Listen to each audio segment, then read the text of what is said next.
On the day of the Invalide ceremony, Cilicia General Yaya is at his encampment. How are you? You all right? Please, back. He commands 1,000 men, but by order of President Jotobia, under pressure from the French, they may no longer leave the capital with their weapons. The militiamen lie about camp, waiting for who knows what.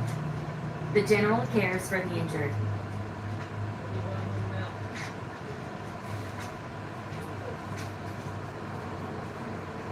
At lunchtime, Yaya takes us to his home in a residential neighborhood. It was the home of a diplomat. He requisitioned it after the coup in March 2013.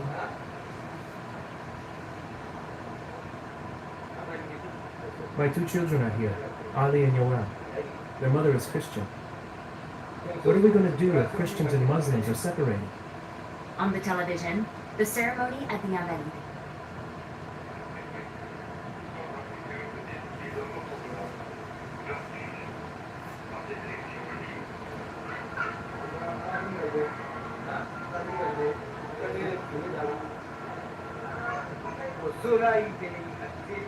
I blame France. I testify that the French army has disarmed Muslim civilians and left them to be massacred by Christians. France is charged with assuring the country's security.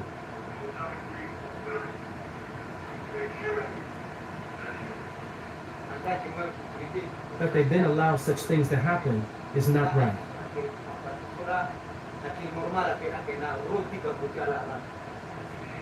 Did France stand idly at the massacres? Controversy swells in Paris. The defense minister replies.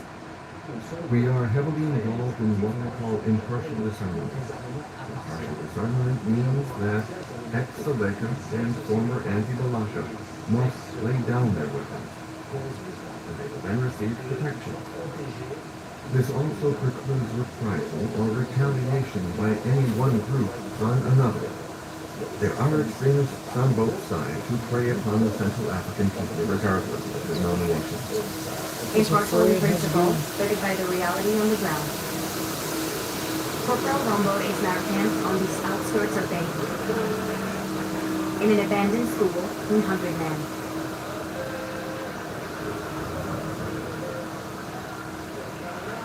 At Mass time, the pastor launched into a very political sermon.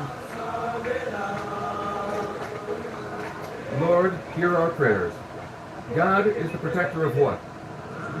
He is God of whom? Of the army. Is that understood? God is the Lord of the army, the first warrior. That is why God has gathered you here this morning, to fight our enemies and liberate the Central African Republic. Christians continue to train in anticipation of battle. They appear better equipped with more machine guns.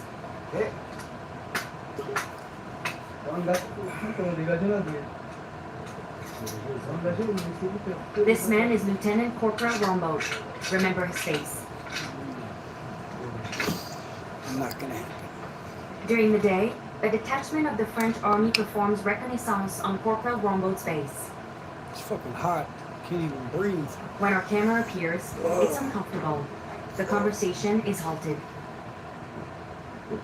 The captain of the French Special Forces speaks with a self-defense militia leader. He's walking on eggshells. Everyone must be disarmed. Both Selekas, ex-Fakas, and anti-Balakas. I'm here today to disarm, Motion. but also to deliver a message. On disarmament, and also on camping. You're camped out here. Disarm everyone else, not us. Obviously, disarming Christian combatants is not on the day's orders. The French leave without confiscating any weapons. Our interlocutor claims to have had promises from the French army. You tell her to get that one. At the end of the conversation, they told me, calm down. They'll comb over, and as soon as the way is clear, we can move forward. That's what the sergeant told me. He gave me 2 phone numbers. The following day brings another visit of the French army. But this time, there's no question of letting us go. No video. Please, can we avoid that? Work goes smoothly when you know the right steps. With Asana, you can coordinate tasks across teams and stay on track, so your team can spend more time celebrating wins. Try it for free at asana.com. The 13th Dragon Parachute Regiment is a special forces unit responsible for collecting intelligence. Themselves Christians, they rely on the French army to neutralize Selekas. Everyone seems to find their niche. What's up, Q Beauty? What's up? How's it going? Fucking hot. Trying to cool down. The Christian neighborhood of Harlot, northwest of Bangui. A French army patrol has cordoned off the area.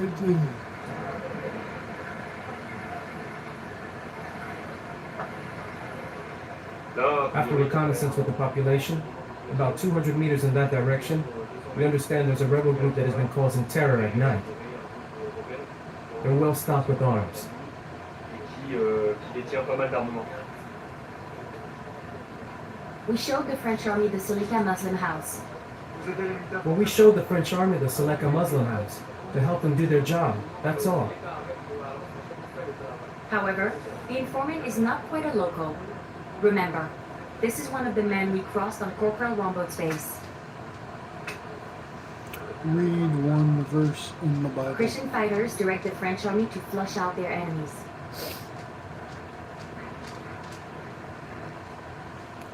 Any specific verse or just any verse? And why? We saw paratroopers descend on the neighborhood.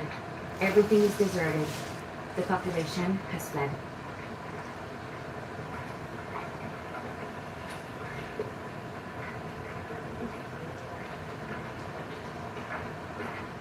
The area is empty?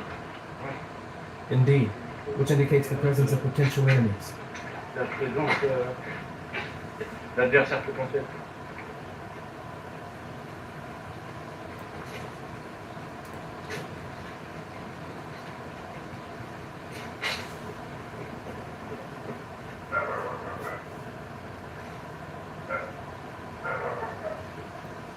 From that angle, just The Bible. between two trees, a picture in the other direction. The Salikas are hidden out in the biggest house in the neighborhood. The paratroopers will not risk storming in. In any case, they lack the right to enter homes. They simply take pictures and record the GPS location. People are inside. They're shut in, as per usual. Rombaud's men are disappointed. The French army can't do anything more. It's Yolanda Roman. Go about your lives normally. Remain vigilant and careful. If you don't play the game, neither will they.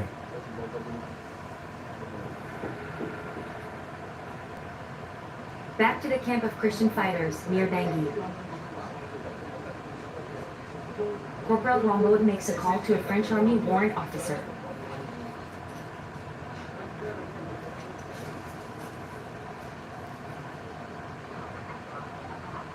No weapons were lost. The army stayed with us, but we have a shortage of ammunition.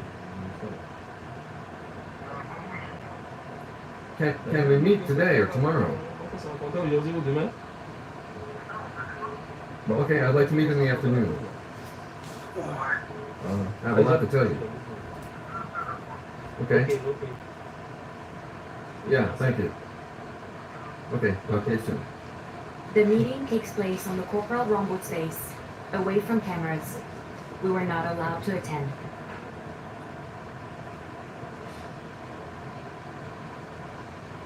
After the French army leaves, there's a debriefing. The French colonel advised us to join with those who still have weapons, in order to attack. Even if the enemy numbers 10,000 or 100,000, you have to attack them at their base. Rombaud and his men are now planning a final assault. They like to believe that France is on their side. It's a suicide mission. That night, they believe to have uncovered a traitor in their ranks. The man has a rough 15 minutes.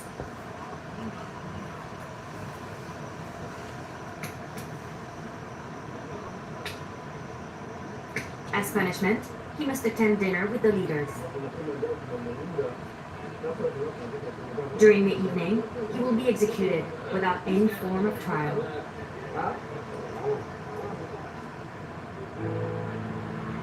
We contacted the French army for an interview about operations on the ground. We did not receive a response.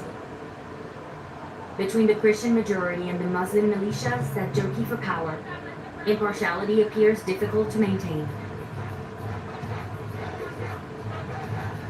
More than a month after the start of Operation Sengais, chaos still reigns in Bangui. The spiral of violence suggests the worst, descent into civil war. The brief mission announced by François Hollande could wind up far more complicated than expected. This former colony's cry for help now looks to have turned into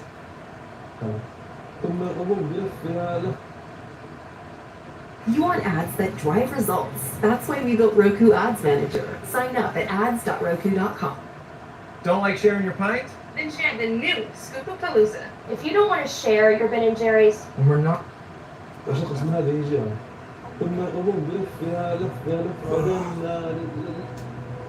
آخر حد يلزق من رجلك تتنقص تنقبض رجليك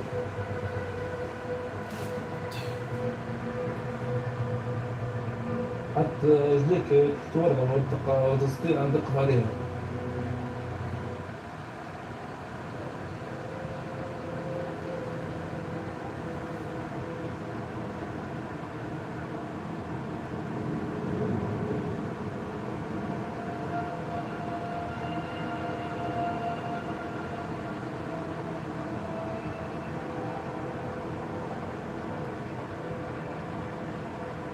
This city, today liberated from ISIS, was their capital in North Africa for 2 years.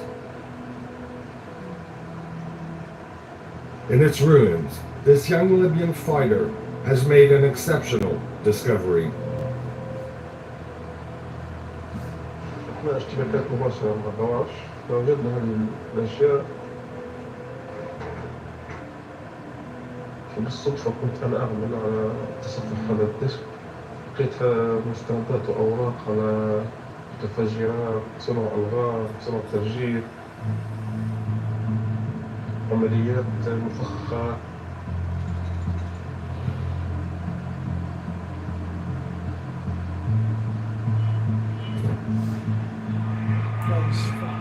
كان شعور ممكن جدا بأن لمن ستحكي أو لمن ستتكلم وأيضا أن أنا سأقوم بإشهارها ربما الدواعش يعلمون بي يقتلون. This computer belonged to one of the ISIS emirs in Sirte. فبغينا أن تنتقل وتنتشر هذه المستندات يعني العالم جميعا هذا في خطر. A gold mine of information that this young man, who will remain anonymous, agreed to entrust in me. He also gave me a jihadist wife's mobile phone. 5 years, traveling all over the country as a journalist, enabled me to forge bonds of trust. I brought them back to France to better examine their contents.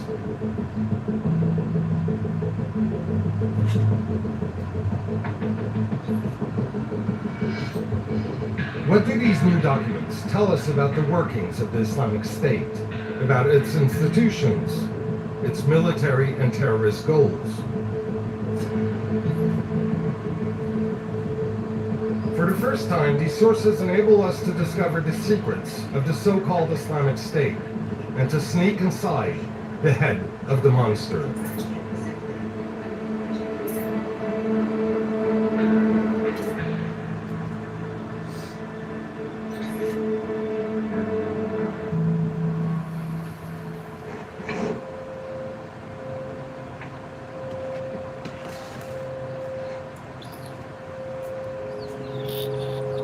These are the contents of an Islamic State emir's computer. A main folder containing hundreds of documents. Oh, a gold mine. It soon becomes obvious that we are at the heart of the Islamic State system of its administration. It took me over a year to analyze these documents, to sort through them and classify them by themes: justice, morals, economy, political organization, terrorist goals. I also found hundreds of hours of video.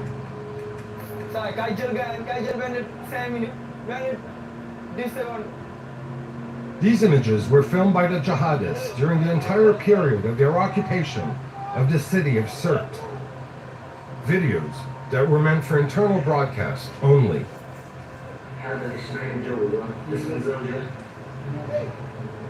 These are therefore exclusive, have never been published.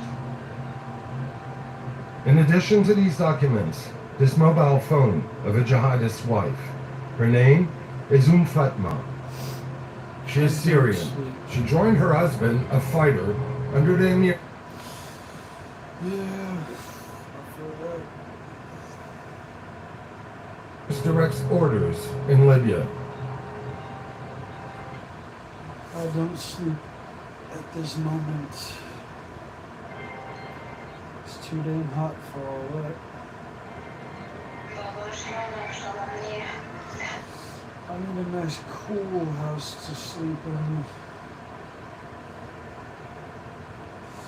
Sleep and heat don't mix.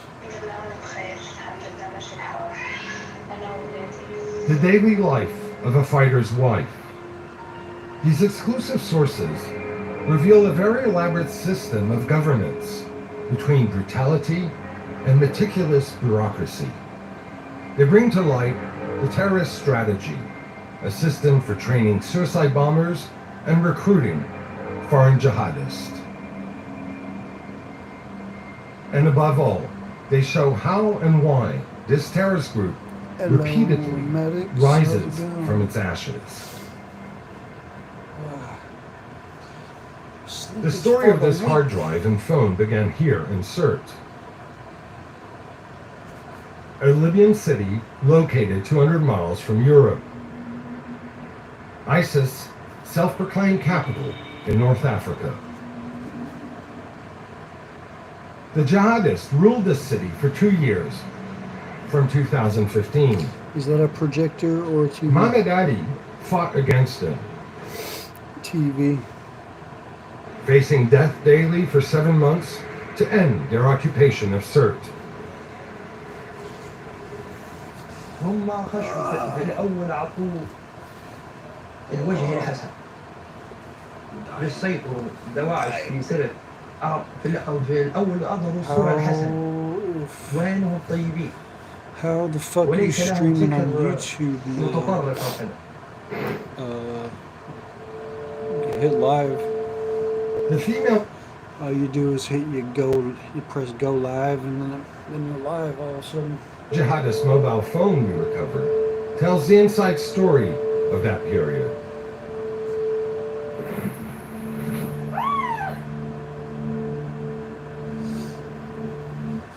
I'm learning about ISIS.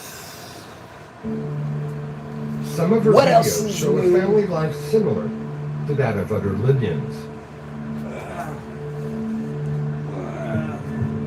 This bed's uncomfortable. Only the finger pointing to the sky indicates that she belongs to this jihadist movement.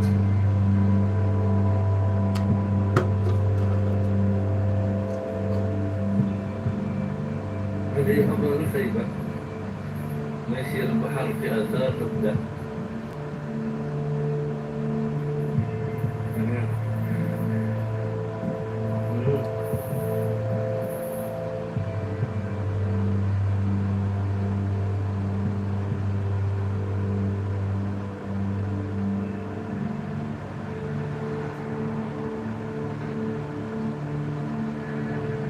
في البداية أعجبني، بعدين بعد تمكنوا هنا في سرت تغيرت الآية ولا الشدة. بعد تم السيطرة على المدينة نزعوا القناع، القناع انتزع وبان الوجه الحقيقي لداعش.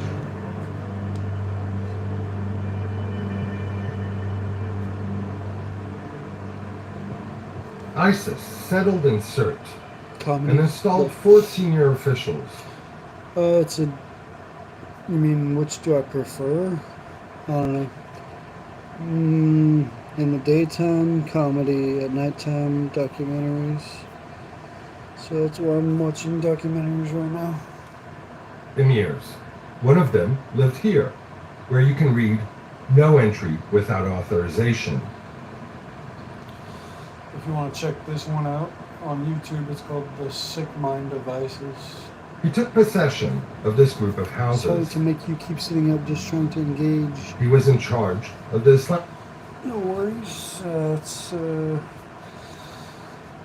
If I didn't engage, I'd probably fall asleep or something.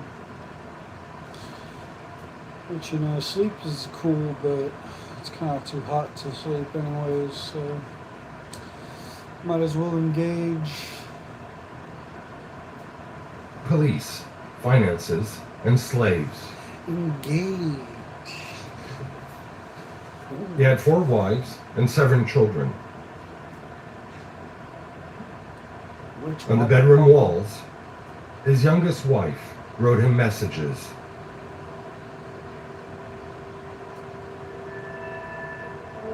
It's in my bed that you will find happiness, my love. What the hell? What time is it in your area? It's 4 a.m. This was where his My computer anxiety's was preventing found. myself. It's 2:40 here. So, I don't know. It was like 90 degrees today in Portland. So, my apartment is... I've had the AC on all day, but it doesn't really help that much, so I might need a new AC. But yeah, the apartment still hasn't cooled down from the heat of the day. Documents found on So it's probably like 90 degrees in here right now. 80 degrees. the hard drive are being signed with a I'm gonna die. Question Able Memer. Why did the first message get retracted? What the fuck did you write? Was it racist? I'm gonna bust. We just got through a 4-day heat wave of 100 plus, not including the heat index. Yeah, fuck that. I can't do that. I'm in the Pacific Northwest, so most of the year we get like rain and clouds, so we get a little bit of a heat wave with like 80, 90 degree weather, and I don't know, it's nice outside. Like during the day, I went outside today and got some sun, and it was breezy, you know, got the breeze of the river, you know, the wind helps, but if you're like inside and the AC doesn't help that much, then it sucks. If YouTube detects repetitive comments, it'll delete them to filter spam. Well, sometimes it'll retract a message if they wrote something weird too. So if he wrote something like, you know what I mean, extra weird, they would retract it. the word, the Emir. His war name? Abu Abdullah al-Masri, an alias to mask his Abdullah. That's my middle name. identity. He just kept saying, I'm almost finished.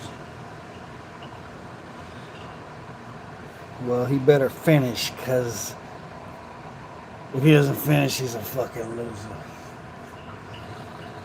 You're fucking loser if you don't finish. Life's better when your stuff is protected under our roof. Oh god. I'm gonna bust.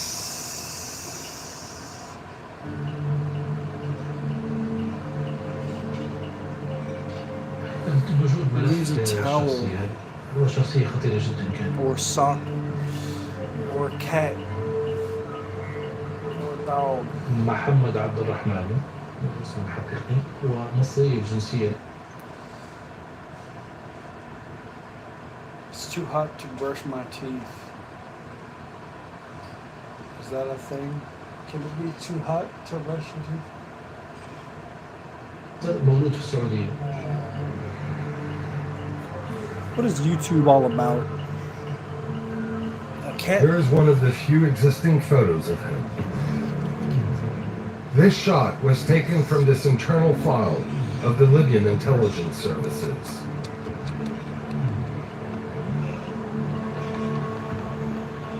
The emir was on a hit list.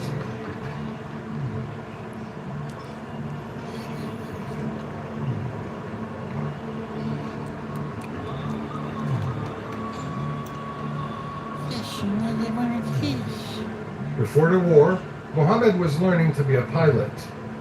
In the Libyan chaos, he signed up to fight against ISIS.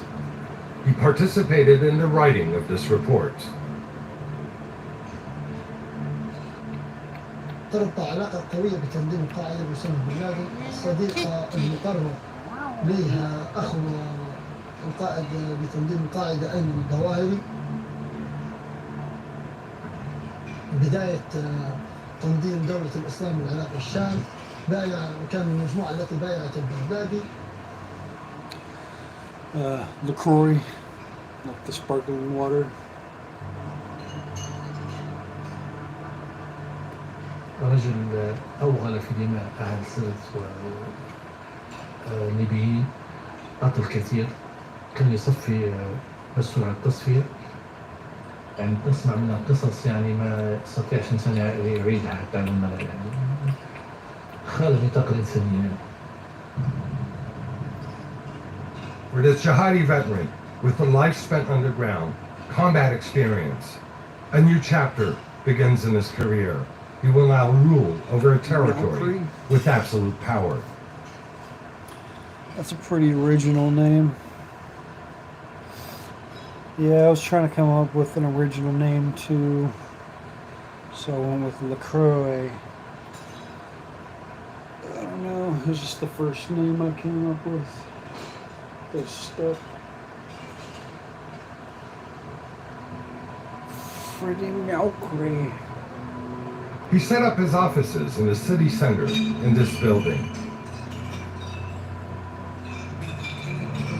And his first decision? Now that we are living under the Sharia law and ISIS, we need our own courts. The judges enforce the Sharia, Islamic law. They are only accountable to the emir. They write weekly reports. This is one of them.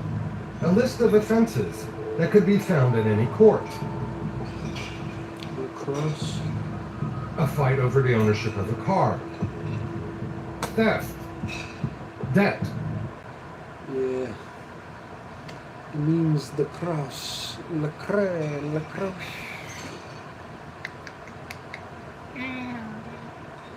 It means she is specially ordained. She's a magical kitten.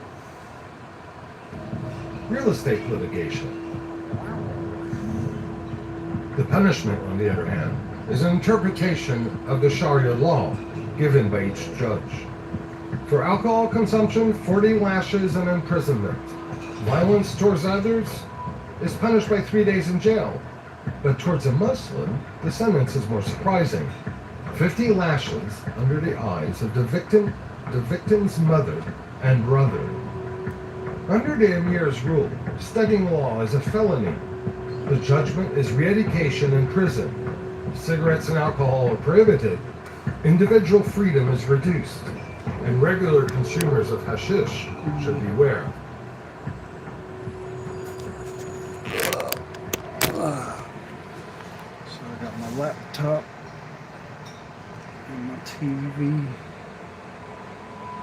and my Xbox.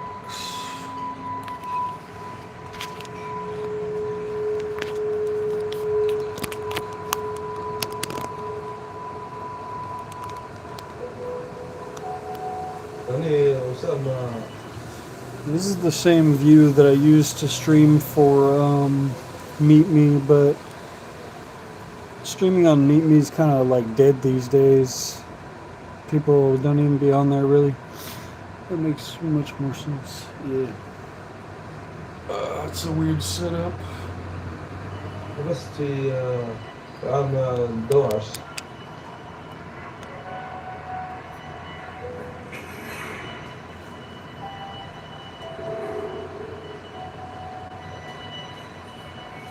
كم الشباب اللي معي الأصدقاء يقولون فضاء مروح وقاعد تنام برقينا. خلاص الكرسي مدخلنا بروحي عرف بالله. خلاص دخلنا شلون يني ما يني نقوم طبعا الأصدقاء يروحوا. أنا قاعد بروح ما يني يقولون يا بالله. Osama is just 15. He will spend 3 weeks in this ISIS jail. My yearbook. طبعا أول يوم ما لبست حد أول يوم. Oh yeah, so yeah, I didn't start using Meet Me until it was called Meet Me, but I've been on Meet Me for a while. I hate it now. It sucks. I'm streaming on Meet Me right now, but my old account got deleted, so I had like 3,000 favorites on my old account. Now I only have like 235. And so no one joins my stream anymore, so it gets boring as fuck. So now I stream on YouTube sometimes. I'm streaming on Twitch too, but Twitch is kind of dead too, and people complain about my audio on Twitch, so I don't get that many people joining. It's all a revenue stream for large corporations. Yeah, true. Yeah, fuck all these apps. They're all the same. Somehow I've probably been making lots of money for these corporations just by using them, but I never see a fucking dime. Not a dime.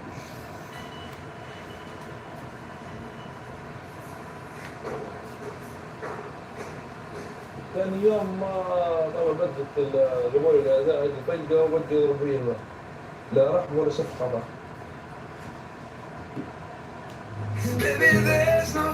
Hey, it's Billy Ruffalo. Check out my new song Slow on YouTube and YouTube Short. Still hotter than a bitch in here. I'm about to eat a popsicle.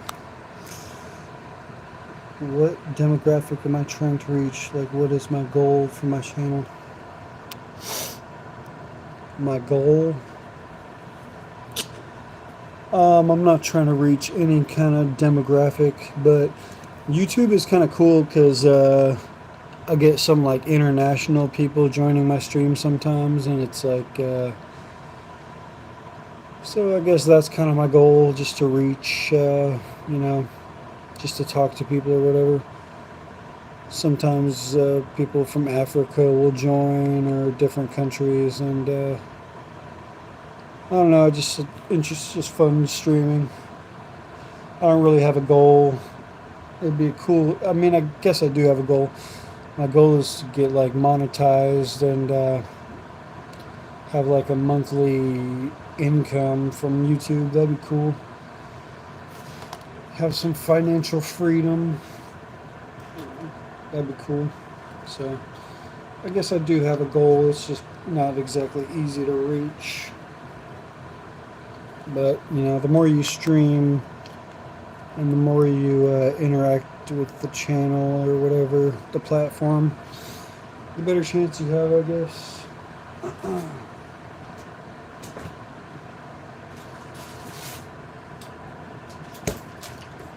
Fuck, man, I hate the heat.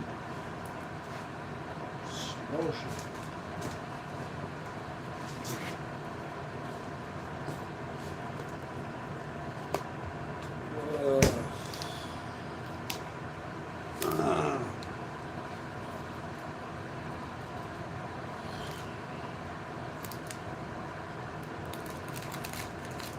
يقومون شخص من هذه الجهة وشخص من هذه الجهة، ثم يقومون بلفها لفة لين آخر حد يزغمون رجلك تنقص تنقبض رجليك. Premium.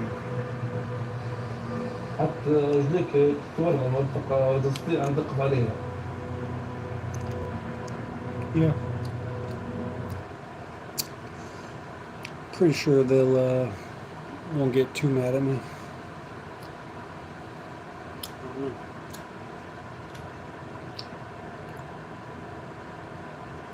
Yeah, I don't think they'll get too mad.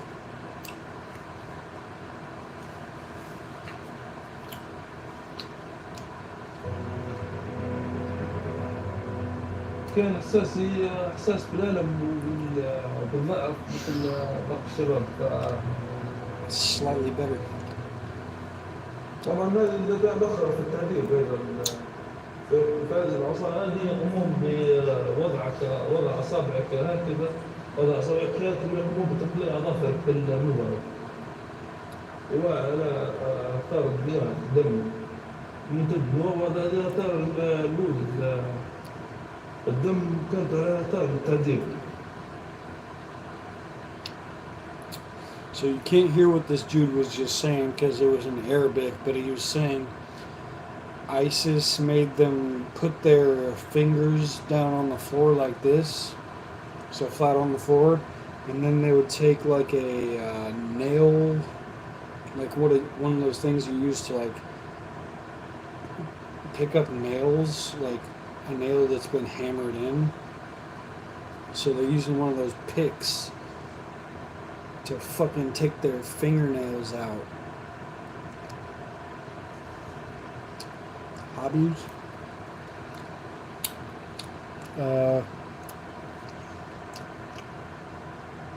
Smoking weed, music,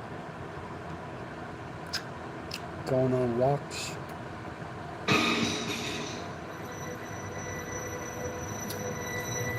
The list of detainees is archived by the Emir.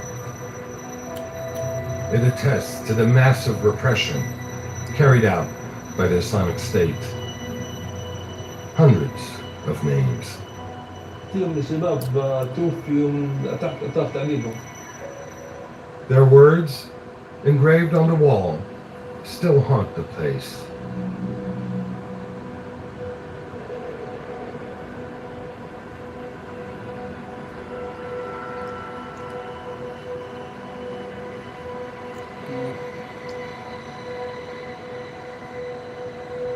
هم لا يعرفون يقولون لا. True.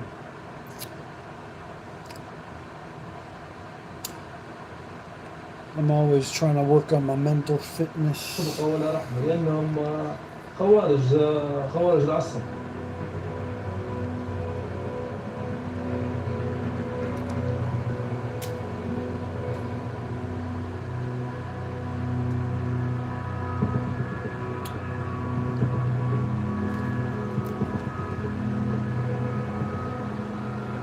How do the Emirs justify? Oh, yeah. Well, I've been watching documentaries and shit pretty much non-stop lately. So, I don't know. You see a lot of shit that'll fuck with your brain, but you kind of blur it out, numb it out, whatever. Yeah, I could never be a paramedic. Gore fucks with me way too much.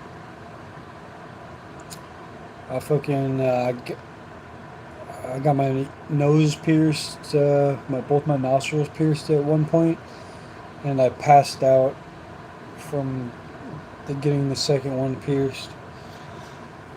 And I don't know, I'm terrible with needles and shit like that. Their cruelty. We had to meet one of them, to find an answer. Body parts. Sir. Grip, stability, precision. That's the essence of driving. Lawful.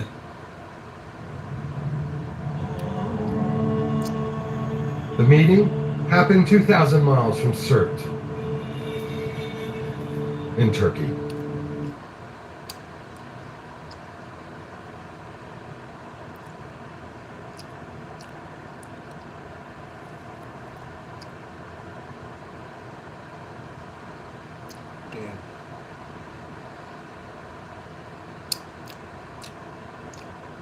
Do you have lots of nightmares?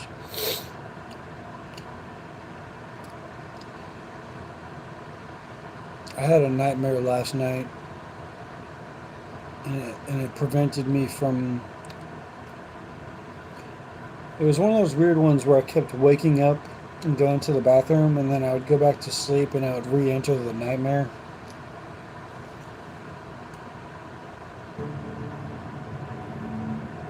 This country serves as a rear base. Damn, bro. That's crazy.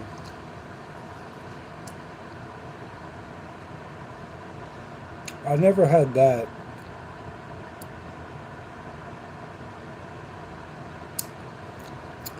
Yeah, my anxiety is mostly when I'm awake. When I'm asleep, it's finally a break from my anxiety for the most part. I can't escape panic attacks by sleeping. Huh. That's crazy. Many ISIS. Have you tried any supplements? I know they got like sleeping supplements for your brain. It could change your dreams, maybe. I don't know. Jihadists.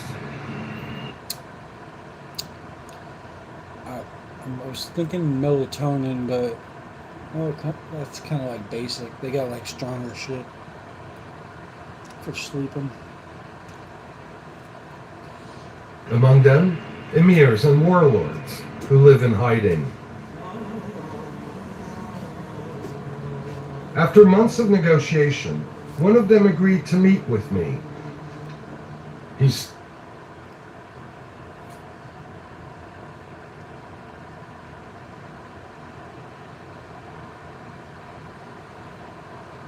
Syrian. Damn, that sucks. Yeah, THC is one of the few things that helps me get to sleep. So that's unfortunate.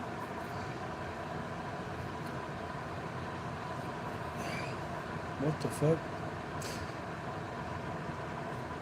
What do you use for supplements then? I mean, to help you sleep?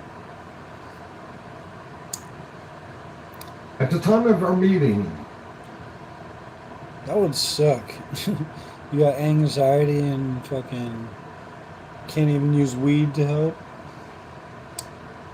Oh, shit. Yeah, I have anxiety too, but weed kind of helps my anxiety. I mean, it can make my anxiety worse sometimes, but you know, for the most part, it helps me.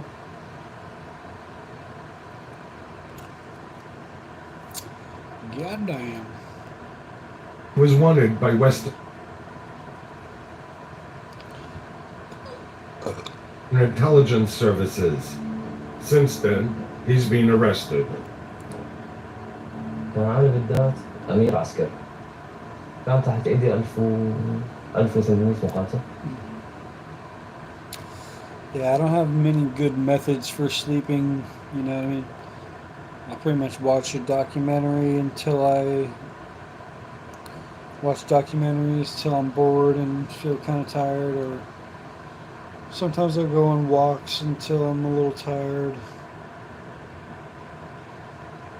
But if I can't do either of those, then I'll smoke, and that'll usually help me the most get to sleep.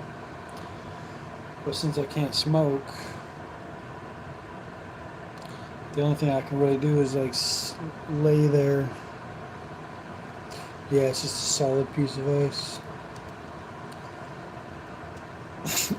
Well, I mean, it's water now, but it was a solid piece of ice.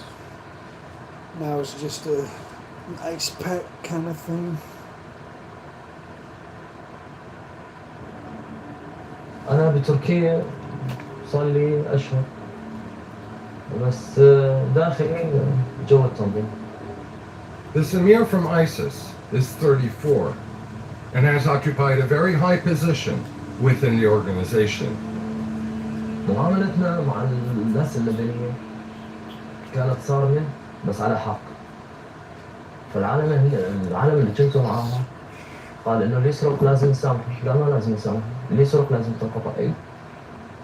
اللي يشرب مواد مخدرة لازم ينقتل، مثل كوكايين أو هيروين أو ما يشابه لازم ينقتل. اجتنا أخبارية إنه في أشخاص بيتعاطوا هاي المواد المخدرة. أجينا عليهم على البيت وأخذناهم.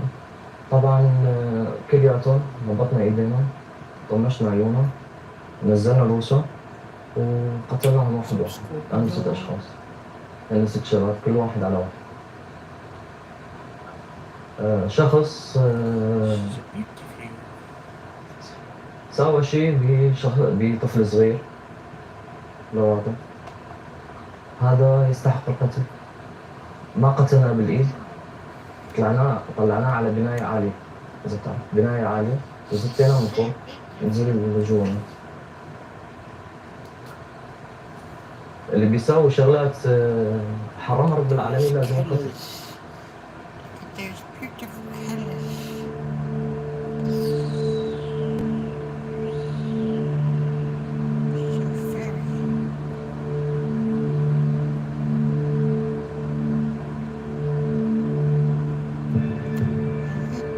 It falls to each emir to enforce them without mercy. These bloody acts must be counted and recorded in writing. Permission to spill the prisoner's blood. In 1 month, the emir of Sirte signed 49 executions.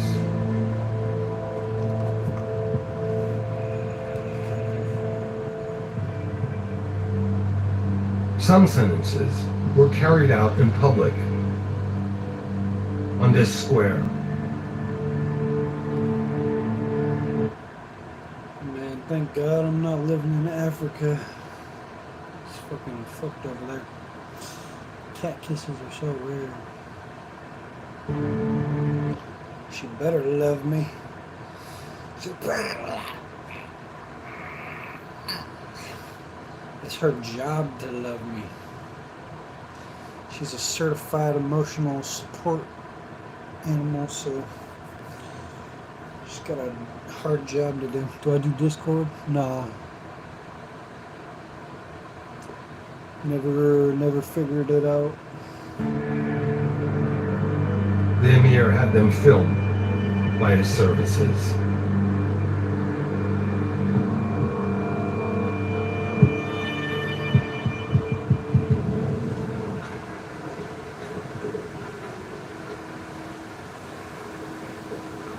These images, shot by the jihadists, are not destined for propaganda. They are part of the hours of video that were entrusted to me by my source. They provide a new perspective on the Islamic State. Fear must be imposed on everyone. The population is invited to witness the spectacle of death.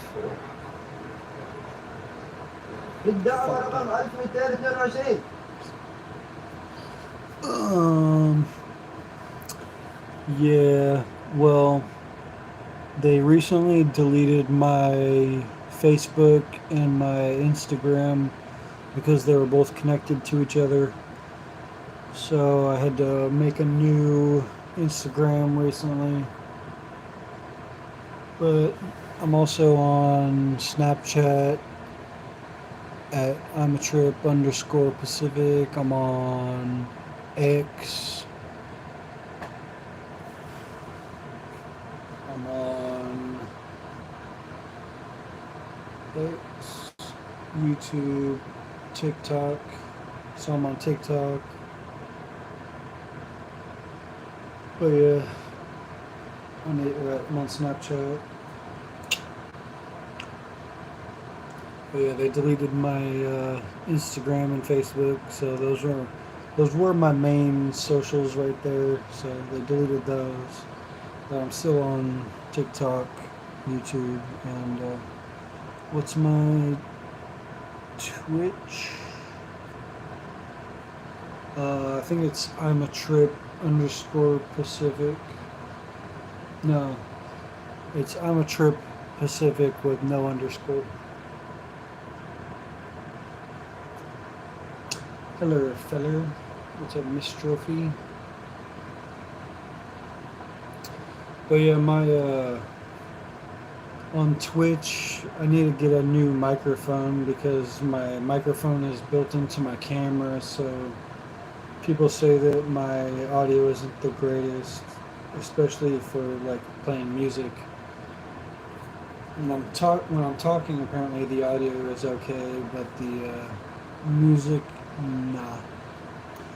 Yeah, so on X, on X it's Cloud9D253, I'm pretty sure.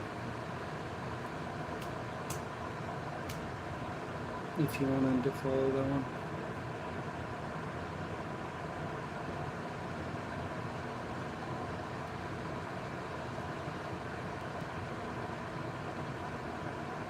Yeah, Cloud9D253.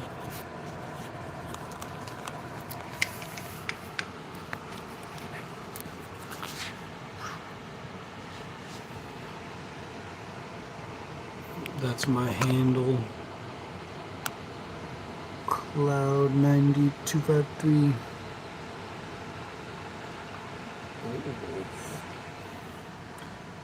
Yeah, that's it. Yep.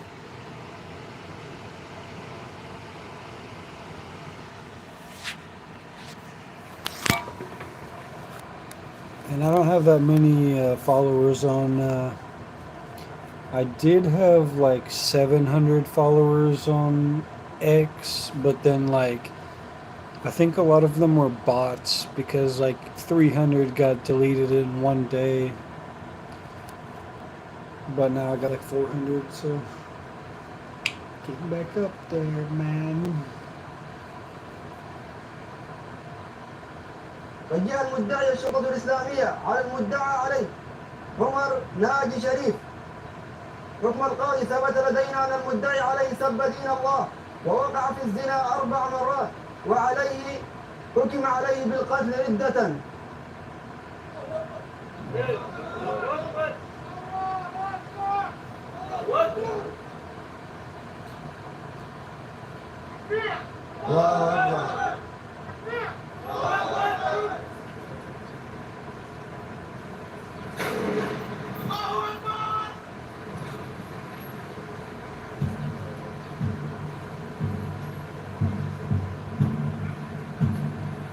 Governing by terror. In Sirte, no one then there opposed Emir's power. Broken, the inhabitants became docile. It started with the levying of an Islamic tax.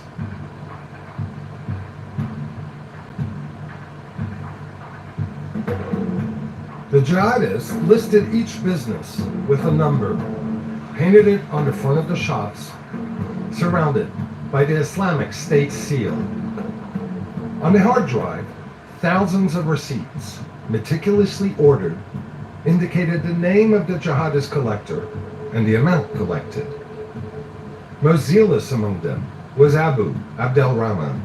He alone collected thousands of dollars a day.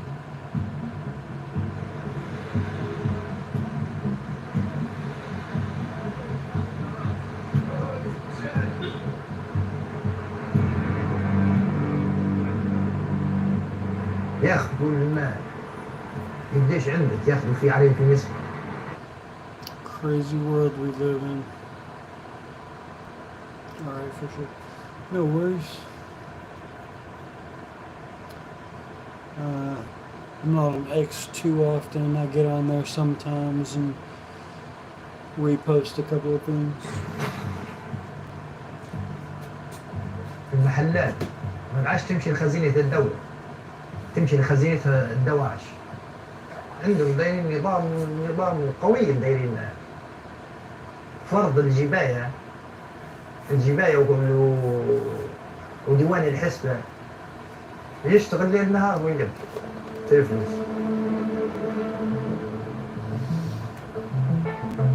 The emir divided up the region of Sirte into several districts. In each of them, he installed a tax office, which he quickly ramped up to full capacity. One of his managers wrote to him, This week, we moved our offices to new and more convenient premises that can accommodate more people.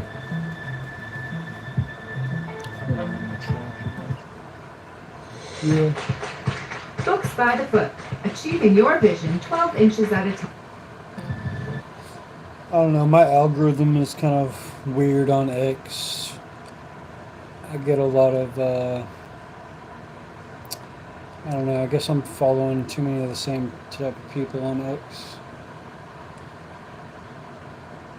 I used to get better, I used to get more like news stories on X, but now I just get like weird shit.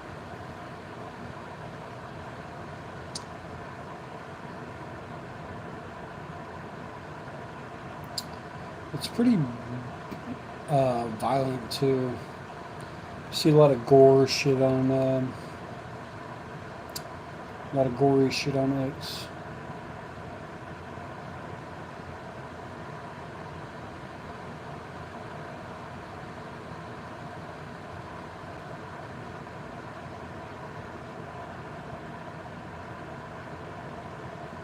And this isn't even loading. Here again, the jihadists filmed themselves in the exercise of their power at the Tax and Donations Office.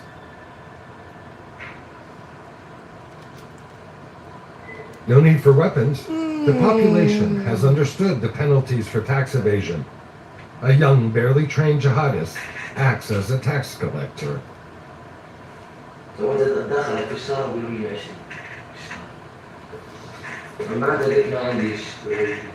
من يوم 18 واحد يبقى دخل الجيش والسيارة ولا حاجة. لكن لا مش هيك لكن تبعدني معك. هنا في يوم يدخل داخل جيب لي داخل. هي البلاد كده بالتحرك. بما أن طويت هم خشوا يبحركوا البلاد شوية هيك باش يسايسوا الناس. Each inhabitant is summoned to present his property deeds in person.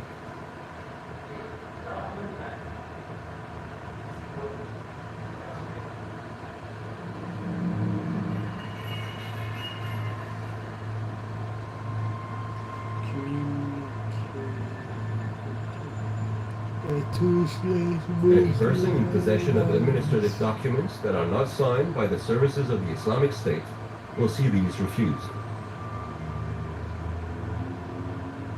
Within a few months, the emir builds up a database on each person's wealth. Everything is recorded. The richest are identified and particularly targeted. Their properties are transferred to the Islamic State.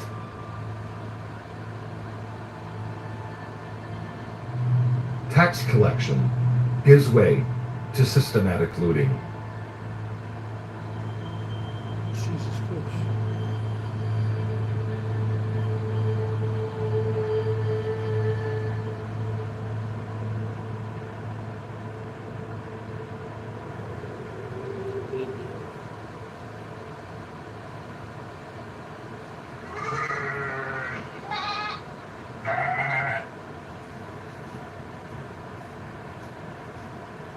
أخذوا جميع أملاك، أخذوا أثاث القوش، أخذوا الجراء، أخذوا محتويات المزرعة بالكامل، محتويات المنزل، ولا ممكن ملعقة أثاث البيت ما فيش، الأثاث بالكامل ما أخذوا شيء، لكن الرزق هذا أخذوه طبعا، لأن هذا يعتبر غنائم لهم. The looting intensifies to such a point that the population is feeling strangled, and eventually No, I just listen to music mostly. there's complaining. The discontent reaches the emir in this letter, written by the head of the courts. Not a day goes by without someone feeling that the Islamic State seized their home for no reason. The justification boils down to a single word: heathen. يعاملوا فينا هني كمرتدين ليس مسلمين.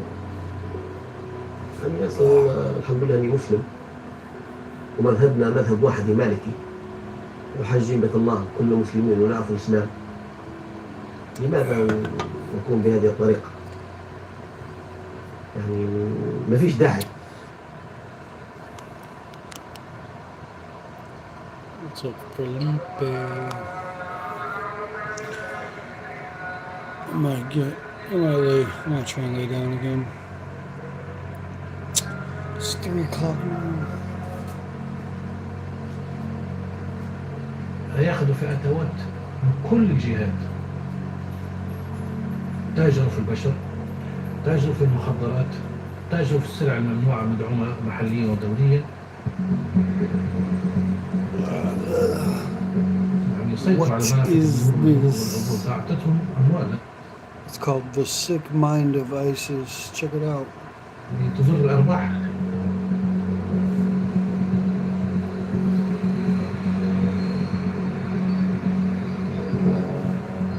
تصل إلى المليارات.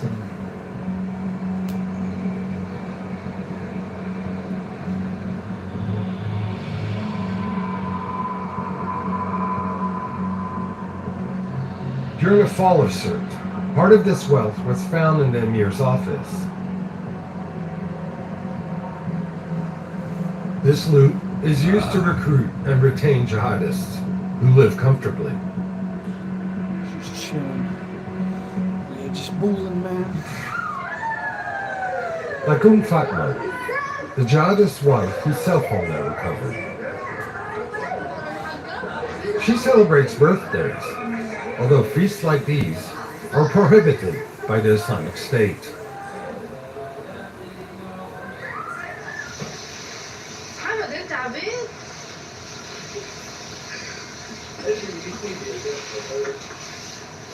Fatma is happy. لا يا محمد مو هيك عشان نعرف النظافة. ايه خلاص مو هيك. لا لا يا محمد.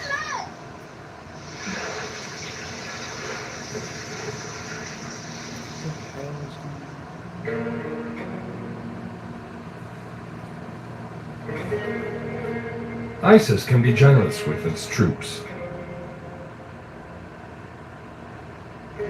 The organization even gives its fighters apartments seized from the population.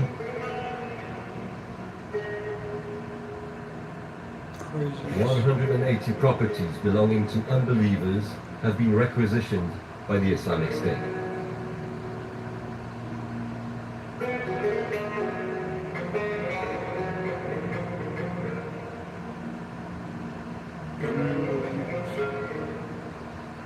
This young architect became a fighter against the Islamic State, but he witnessed his friends succumb to the temptation of power. Yeah, I'm probably gonna try that too. Thanks for joining. Hope you're able to get some sleep too. And money.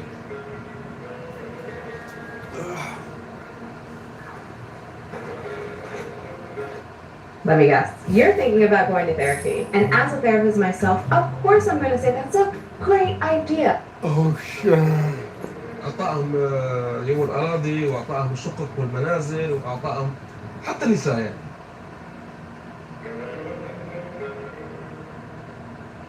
فأنا كشاب صغير ليس لديه مال سأتي أنا لأتحصل على مرأة وأتحصل على مال وأتحصل على الأرض وأتحصل على كل شيء وأبقى صاحب سيارة جديدة وأبقى صاحب نفوذ أحمل سلاح، هذا كله أنا أريده كشاب، فمن سيوفر لي ذلك سأكون معه كشاب صغير.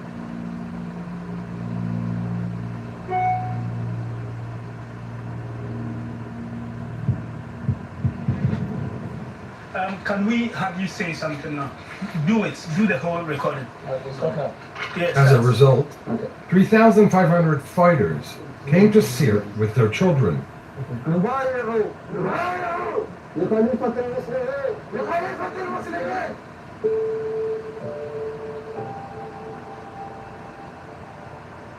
ولا يراجع الأمر أهله ولا يراجع الأمر أهله إلا أن نرى كفا ضواحا أن نرى كفا ضواحا عندنا من الله فيه برهان.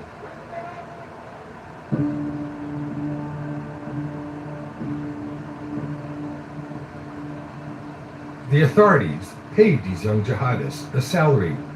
In addition, it allowed them to satisfy their sexual desires. No need to pay for an expensive wedding.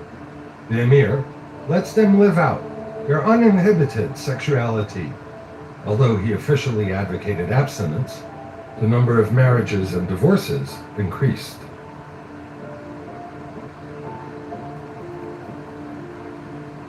On this document, for instance, a jihadist is exempt from a dowry to get married. On this one, a Kalashnikov is enough. Even more surprising, sometimes an explosive belt is given to the future wife. في الجانب النساء هم لا فيهم دين لا فيهم حي. تزوج اليوم بكره يطلقها وياخذها واحد ثاني. ياخذها بالكلمة رو مش عقد قران ولا كذا. يعني كلها سفاح زنا. في وحدة من النساء قالت أنا تجاوزني 17 شخص يعني بقيت مع واحد شهر آخر ويقوم بتبديلها بسيارة أو تبديلها بمال أو إعطاها وكذا، أنا مليت منها ويعطيها الآخر. وحدة بقت مع شخصين بس هم الأمراء، يعني أمراء اثنين، يعني كانت جميلة يعني. The emir had built a state. A new chapter of its history began, as well as a new file on his computer, the strategy of terrorism, dealt with by hundreds of documents. Among them, manuals for the training of Islamic fighters. They make up the Jihadist Ideal Library, a kind of virtual university of terrorism. Photos that invite fighters to kill and spread terror, detail courses and practical advice.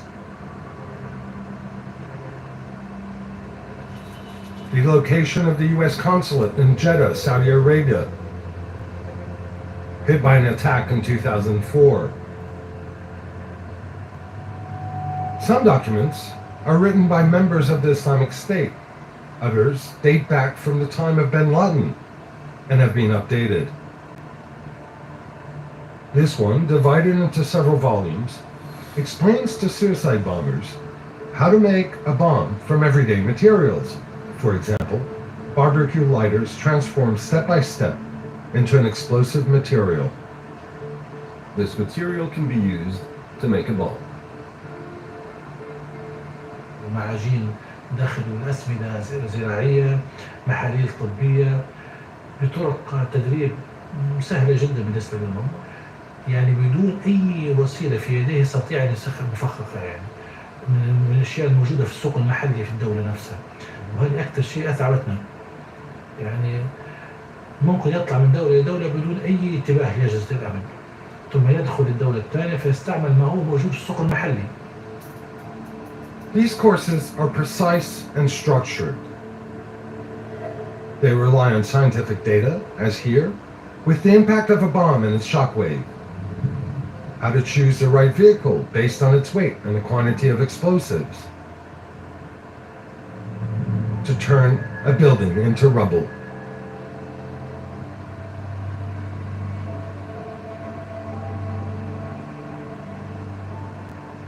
فكانت داعش في الناس التي انضمت لها كانت اغلبيتها فيها نسبه كبيره من المتعلمين، فدخلت الأمور الإلكترونية والكهربائية والإلكترونية.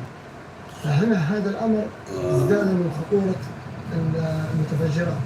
ما هوش لأن هذه ما جاء منهم واحد مهندس دار العملية هذه، هذه متدربوا كلهم تعليم المفخات والمتفجرات. هو الموضوع راهو موضوع ما هوش ما بداش في سرت، هو كان ما قبل في أفغانستان وكان ممكن حتى في حماس.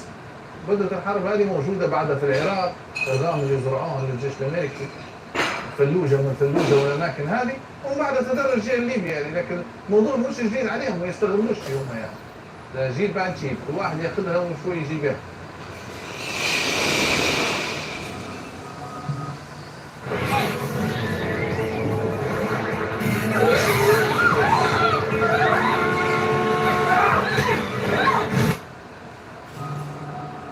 Like an R&D lab, the jihadists used the work of elders to improve and perfect future actions. Like the Madrid bombings of 2004, for instance. During the rush hour, 10 bombs exploded almost simultaneously in 4 Spanish trains. 191 dead and over 1,500 wounded.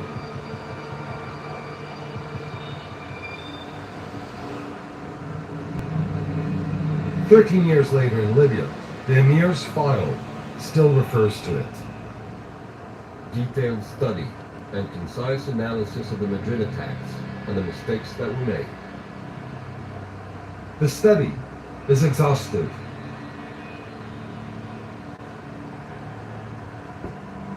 These bombs each weigh 15 kilograms, 12 kilograms of explosives, and the rest are nails.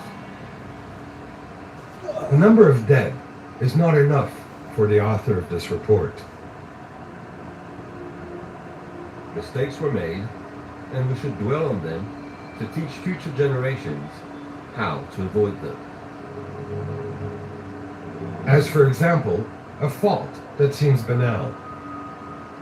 First mistake, buying a mobile phone which reveals their Moroccan nationalities. The last sentence of this report is written in bold capitals.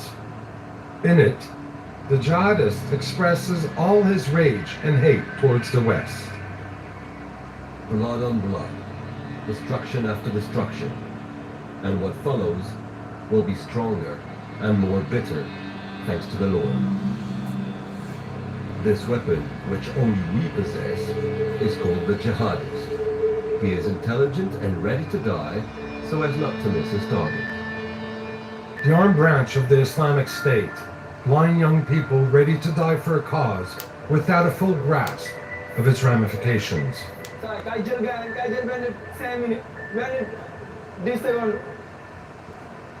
Hier, c'était la France. Aujourd'hui, la Belgique. Demain, ce sera l'Angleterre. Wallahi, tant que vos avions viendront nous frapper dans notre terre, Wallahi, on fera des explosions. On vous enverra des voitures d'explosifs. On vous enverra des hommes qui aiment la vie, qui aiment la mort comme vous aimez la vie. Abdullah. Je me suis trompé.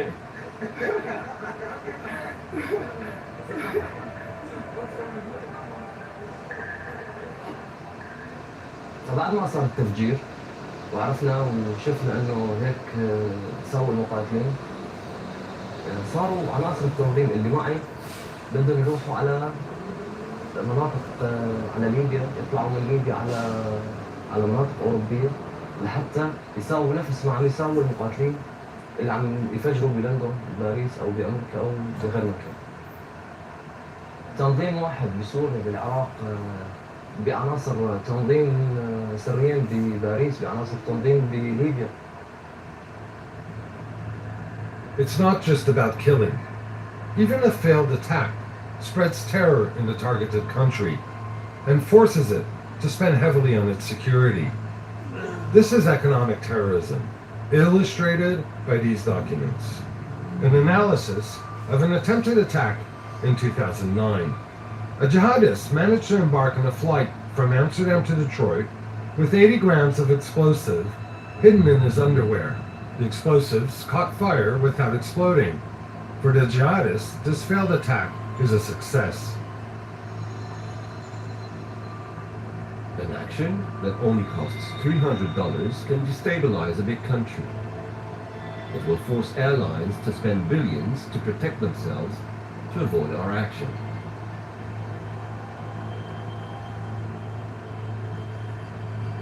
The goal is to destabilize Western governments through their finances. For that, assimilation is enough. Just paint a barrel yellow, add the nuclear symbol, and let a few wires hang to create the desired effect. The author concludes, Your imagination is your only limit.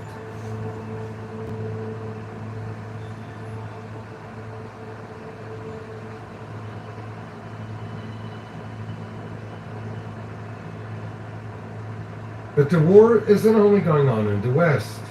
In Libya, the Emir has conquered a territory as large as Lebanon along the Mediterranean coast. With his 3,500 fighters, he seeks to extend it. He launched an attack on the nearest largest city, the port of Misrata.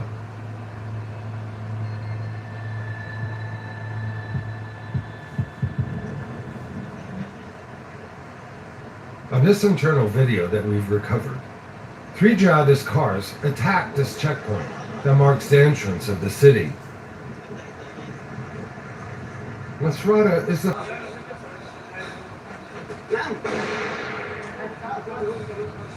مؤلف فرحات الصين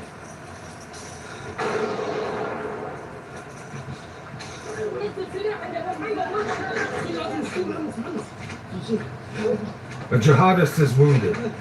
On the other side, they're all dead, surprised by the attack.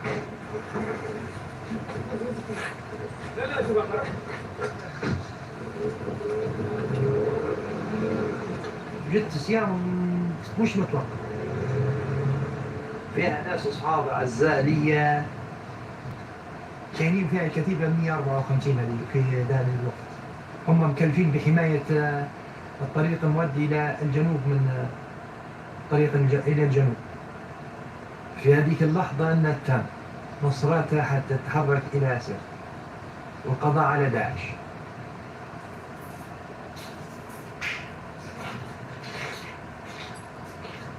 Mohammed and his comrades from the Misrata Brigade declared war on ISIS.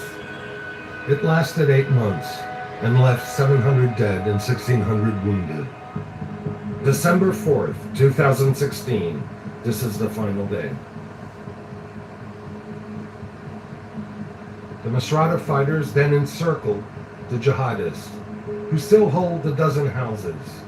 Their leader, the Emir, Amun Fatma, could be among them. With his drones, Mohammed Septi scans his enemy's slightest movement. فمن هذا المنطلق تم إعطاء حتى أمر قصف الطيران من قبل القوات الأمريكية من قبل غرفة عمليات الأفريكوم. لدينا شفرة خاصة من ناحية الأهداف والاحتياطيات، وهي عن طريقها نعطي الأوامر اللي يتم قصف المنزل هذا، وهذا يتجنب قصف وجود مدنيين. Jihadists sneaked from one house to the other, and Fatma recorded a call for her family on her cell phone.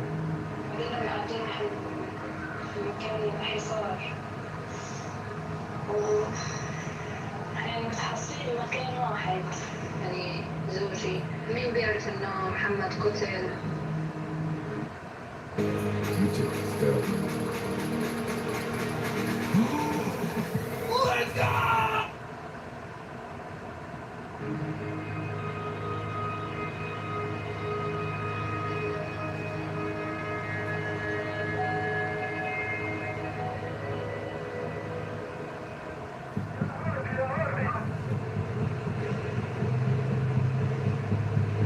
I spent the last days of the conflict with the Misrata fighters.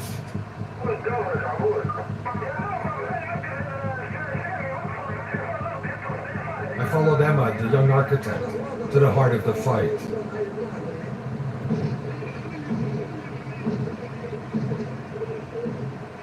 Behind the wheel, Brigade Commander Osama leads the last battle. تو بلغ لي المنزل انه في واحد متفجر نفسه. هناك في 2 دواعش قاعدين وطن هناك حواليهم وكنا في سكة الآن بيكون في البني هذا الأخير هذا هناك 2 دواعش ضاغطين في البيت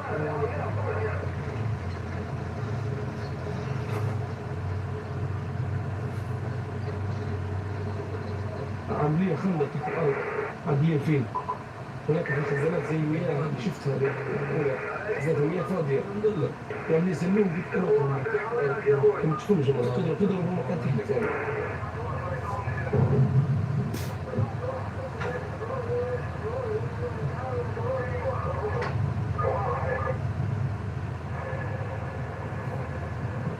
كان سيارته مصفحة يقول له أسامة في أي لحظة يمكن لأي داعشي أن يأتي ويفجر نفسه في سيارته فكان لي خليها على الله يعني احنا متوكل على الله وما في أي مشكلة أنا مش خايف فمرة من المرات أنا خرجت هيك يعني فبسمع على سلكي يقولوا أسامة انصح. Oh, I can't sleep. My neck hurts. I guess if I close my eyes and stopped watching these documentaries, maybe I'd fall asleep faster. أسامة أنا كنت كيف أسامة هي سيارة مصفحة. Osama, in his vehicle, returned alone to the front line.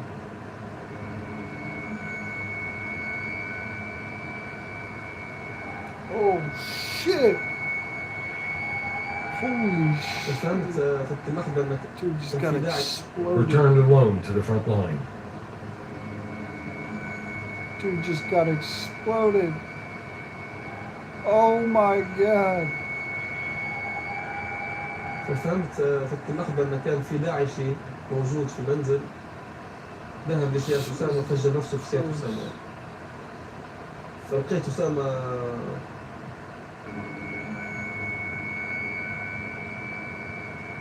Fucking suicide bomber piece of shit.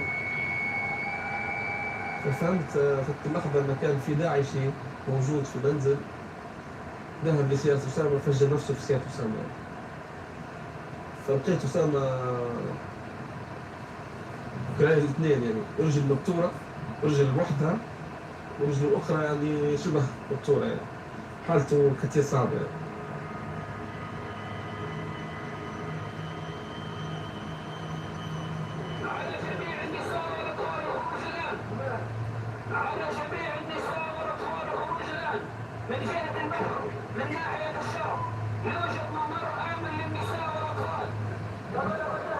This voice resonates in the ruins of the town. Fatma, the jihadist's wife, records the call to surrender on her phone, caught in a trap. She films. This is her last message.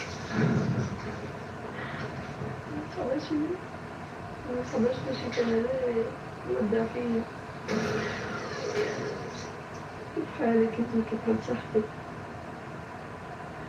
البنات عليك I'll watch it later. If you put it in the chat, I'll watch it later. ربي صبرني ادعوني ربي صبرني الله يتقبله انا وين بالشهاده انا مطلع في نفسي بالتسامح نسأل الله يتقبله يا ربي ودعوني ربي صبرني بس ربي صبرني على دعاء محمد السلام عليكم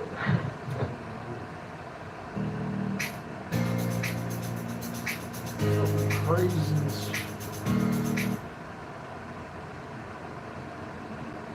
Fatma disappeared, and it was in these ruins that her cell phone was found.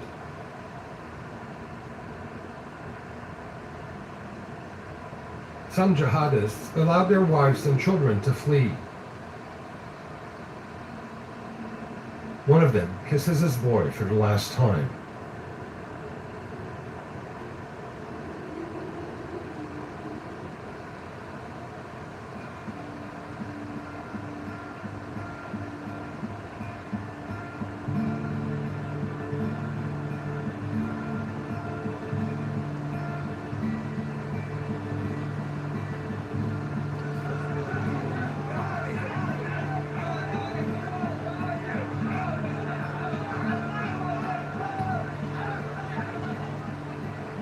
But in this chaos, one of these women is not a survivor like the others.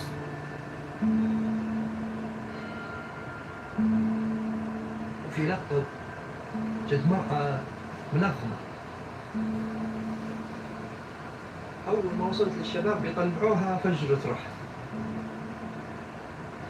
حرب اللي صار هنا مش حرب عادية. This woman who left her black dress is not carrying a child. She's there to die and give death. Neither the women or the children survived, and 3 fighters were also killed. فيها فزع، فيها الألم، فيها قوة وشجاعة، فيها المستقبل والدمار. The documents, such as those found on the hard drive, will survive. They'll nourish a new generation of jihadist fighters ready to continue the fight.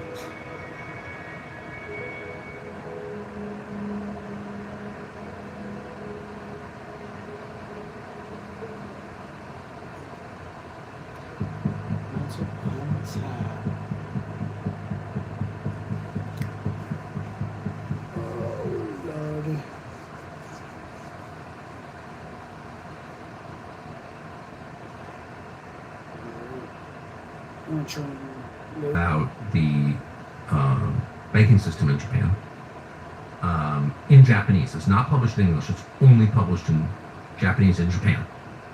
And that book about the Central Bank of Japan and explaining why the country's in this protracted recession becomes #1 in Japan. It's just kind of amazing, even in Japan, beating Harry Potter. And then your life changes completely. I think this is one of the more significant stories that I hadn't heard. So if you don't mind, if you could take it from there, explain what the book was about, why people responded to it as they did, and what happened next.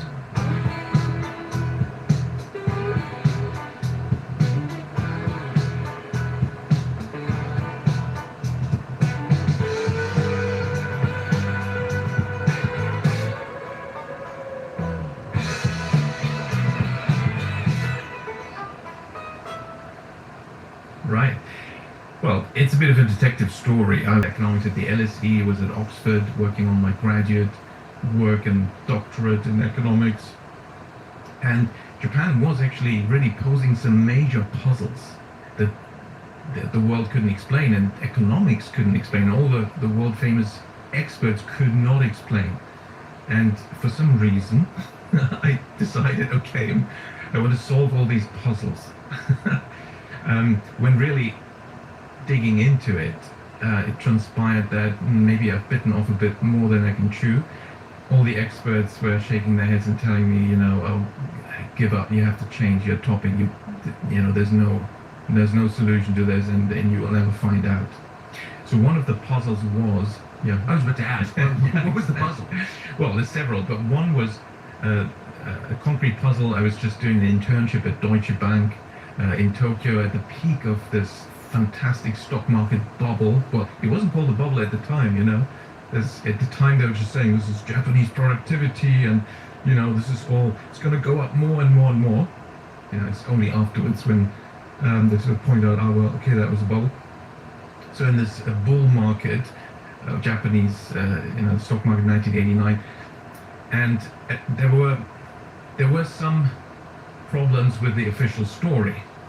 And actually they led me to conclude also that the stock market was a bubble and it's going to crash and it's going to take the banking system with it. That's what I then, once I found the answers, that's what I then concluded. So in 91 I was one of the first to very loudly and clearly state, it was a discussion paper I published at Oxford, having come back, that we should be very cautious about Japan. The international strategists were saying, oh, the Bank of Japan is lowering interest rates, it's stimulating the economy. Stock market has come down, but growth is 6-7%, and the market has become cheap. Buy Japanese stocks. That's what they were all saying. Buy Japanese stocks. I concluded in 91, based on this research, that's answers to some of these puzzles, that Japanese banks were likely to go bankrupt. And you have to remember that in those days, 1991, the top 20 banks in the world were Japanese, okay? And the 21st century was going to be the Japanese century. Japan was, in the 80s, buying up everything left, right, and center. Japanese capital flows flooding the world, buying Rockefeller Center, Pebble Beach Golf Course, Hawaii, California, investments in Britain, you name it. And here I was saying, no, Japanese banks are likely to go bankrupt, and Japan is likely to move into the biggest recession since the Great Depression. That's what I concluded in 91 in this discussion paper. and of course, it took a lot of investors by surprise what happened in the following years, when to me it was very clear that this had to happen, although there were policy responses that could prevent the worst, which I then also proposed. So I proposed a new monetary policy concept that I called quantitative easing, which has been used and abused and distorted and has been quite popular with central banks, but we'll come to that. So, but back to your question. So what were the puzzles in the late 80s, which led me to all these other things? Well, one was Japanese capital flows. They were extraordinary. The scale was unprecedented in modern history. But also, not just the scale was so massive, it just was against all the economic theories. Now, the main theories about capital flows concern, again, interest rates and interest rate differentials. And Japanese money was flowing in the opposite direction. And then Japanese investors were also losing money because the yen was rising, so it was actually a losing trade to then invest abroad. And so no economic model could explain it. And that was the task I set myself. So then it was going around talking to all experts. I was only a student, this is my first piece of research. I just graduated as an undergraduate from the London School of Economics, but I had been thrust into these sort of positions and opportunity. And yeah, I took the challenge, and the response was give up. You can't find an answer. But I also then spent a lot of time with practitioners and actually investors that were investing abroad, and looked at the institutional investors, such as life insurance companies and major international investors. And then I was searching for a link to the other phenomenon, which was pretty crazy and economists couldn't explain, and that was land prices in Japan. So in 1989, Japanese land prices had reached such stratospheric proportions that if you took the central Tokyo, and particularly of course big cities, the central Tokyo land price to value something like the Imperial Palace Garden, which is a public park. It's nice, it's large, but it's not, on the scale of things, not that large. So if you valued that at standard central Tokyo market prices and then exchange rates, it would be the same market value as all the real estate in the entire state of California, including Los Angeles, San Francisco, you name it. And that is the correct response. You've got to laugh, or cry. This is ridiculous. This is totally ridiculous. Now, my idea was that, okay, there's got to be a link. We've got these two crazy phenomena. One is these absolutely nonsensical land prices in Japan, and the other one is Japanese capital flows, just Japanese money seemingly fleeing the country, buying up the world.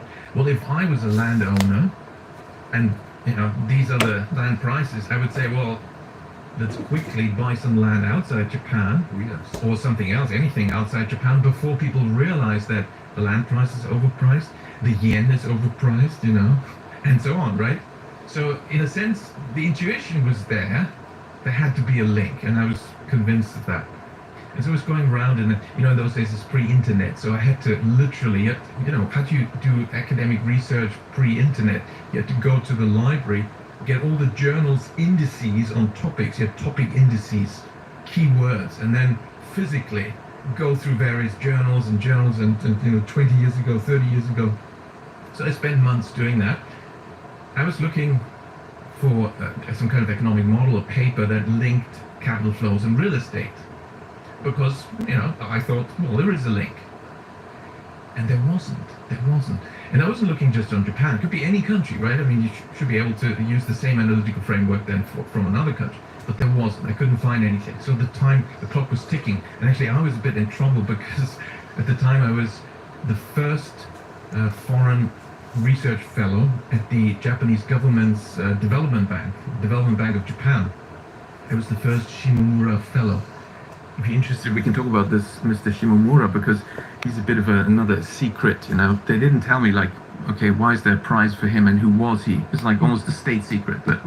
Boy, there's a lot of lying, and some of the worst deception surround... How come Washington never talks about the poison in your food supply? What about what's in your drugs? You have the right to know what goes into your mouth. The more you know, the more... is. That's why it's critical to seek out alternatives you can trust. Now, as an alternative to the garbage that you can pick up at any store, we strongly recommend RE Fountain from Peak. It's a clean electrolyte designed for rest. It's got triple biomax magnesium and no sugar, no artificial sweeteners, no artificial flavors. Everything in it is real. And it's good because staying up all night wrecks your ability to function. RE Fountain can help. It's not a sleep aid, it's not a narcotic, a sedative. It's what your body actually needs to recover and thrive. People here rave about it. You wake up feeling sharp and clear. Peak has really made a big difference. Yeah, right. So if you care about actual health, then Peak is the way to go. PIQUE. Yeah, And right. Right now, you can get up to 20% off for life when you start your first month with Peak. Go to peaklife.com/Tucker. That's PIQUE life.com/Tucker. You'll feel it the very first morning. It is great. Jeremiah, he's my future. He's the one. It's great. Anyway, so, and they give me 6 months, and I'd rashly chosen this topic as my research topic, and I'll write a paper on that, and that was my job, and they treated me so well. You know, I mean, they treat foreigners very well anyway in Japan, but I was their first Shimomura fellow, the first foreigner, and I was invited to all their events and all the clubs and circles, learning baseball, which for Europeans is kind of unusual activity, with the other staff, and, you know, Japanese calligraphy. They give me this huge apartment in central Tokyo, which is part of this Shimomura fellowship, and I felt like a bit of a fraud because I can't deliver my part of this deal. Because there seems no solution. All the experts, there was one capital flow expert in Tokyo at the Nomura Research Institute. I knew some people there, and they were saying, no, you can't find an answer to this, and so give up was the story. And, well, I needed a miraculous intervention, and actually, you know, I got my miracle. And I got and so people were telling me in Japan, oh, there's this American and his collaborator, I think Peter Boone, they had written about this topic, and they had actually posed the same hypothesis.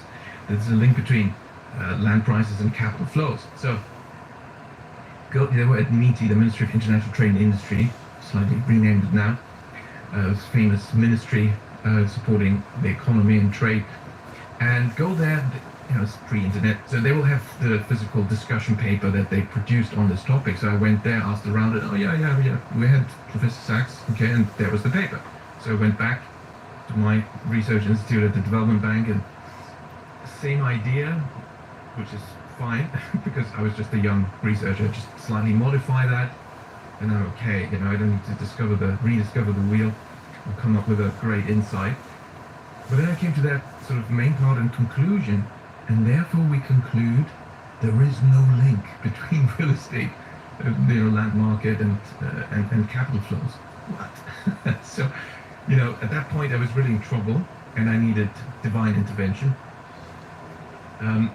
Because, you know, humanly it was impossible to make this link, and all the experts were saying there's no link. But there was a link. And when I understood that, I knew exactly what data to get. Now, what Professor Sachs and Peter Boone were arguing was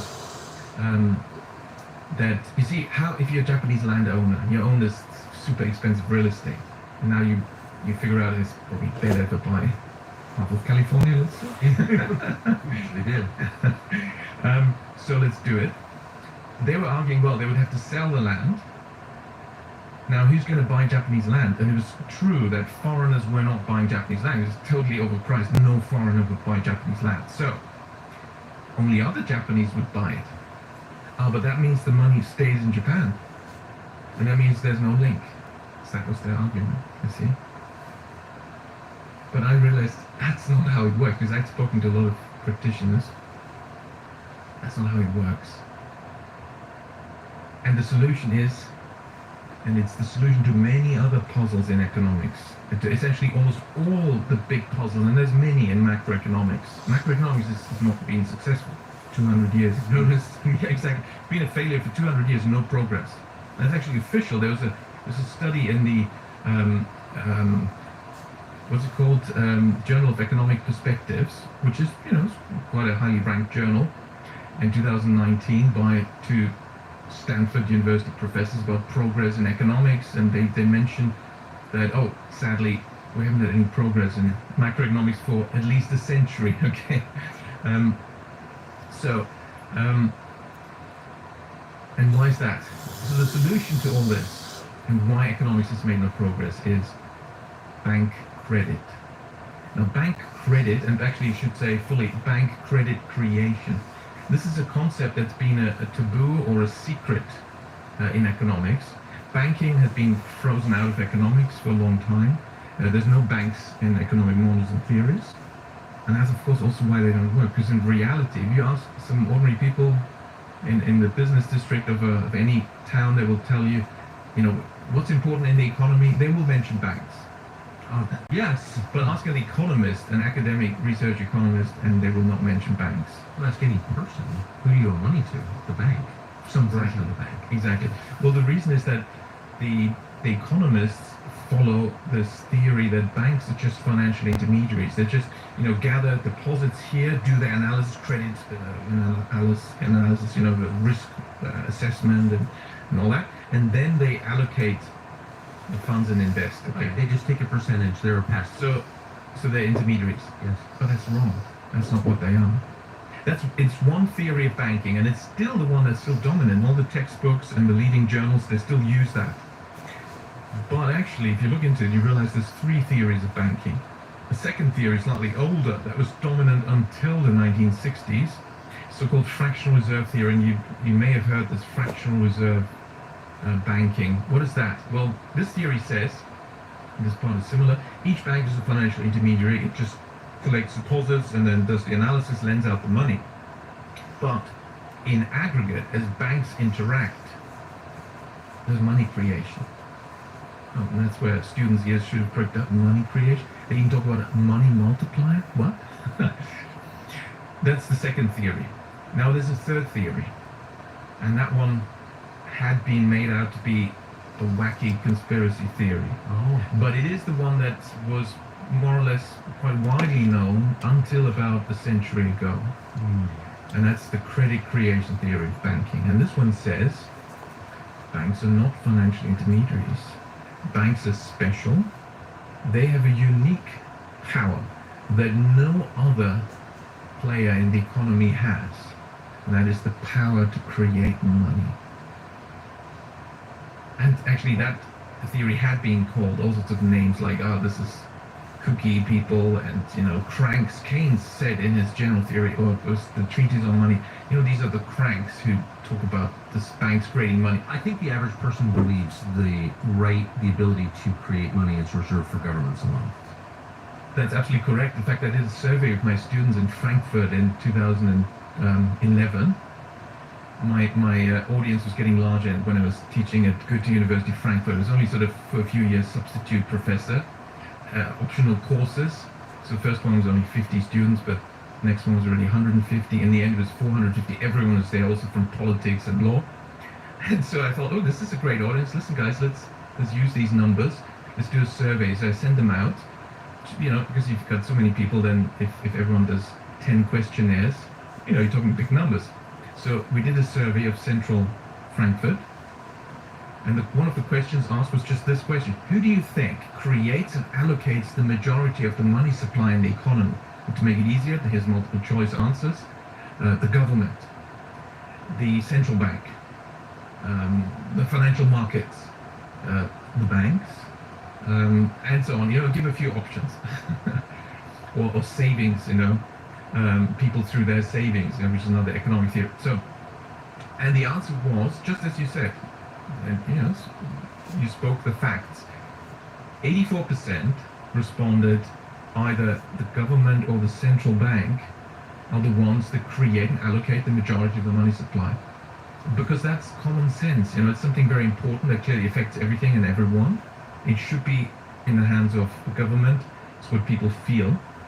But it's not true. That's not how it works. And so what is the answer? Well, of these three theories of banking, which one is correct? Well, what's the scientific thing to do? Is to do an empirical test. That's what a scientist would do. But it turns out I was the first to do an empirical test of the three theories of banking. Empiricism and economics? I didn't know that happened. Exactly. You ran experiments and replicated them? I thought that was... Exactly. Here's a depressing but true statistic. Nearly half of American adults say would suffer financial hardship within 6 months if they lost their primary income earner. That's a telling sign that people are living on the edge. Many of them. The economy's fragile. It's true for millions and millions of people. What do you do about it? Well, life insurance is one of the best ways to protect yourself from potential hardship. We recommend Policy Genius to get it. Policy Genius's plans offer life insurance policies starting at just $276 a year for $1 million in coverage. It feels complex to buy life insurance. They make it really easy. They help you compare different quotes from the market's top insurers so you get the lowest possible price, the best deal. All of your options really clearly. Coverage amounts, prices, terms, no guesswork at all. It's all very clear. They handle the questions, they handle the paperwork, they advocate for you throughout the process.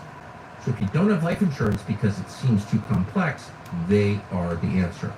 Your family's future could be guaranteed to a great extent with Policy Genius. Go to policygenius.com/Tucker to compare free life insurance quotes. The top companies, see how much you could save and to what extent you can protect your family. Policygenius.com/Tucker.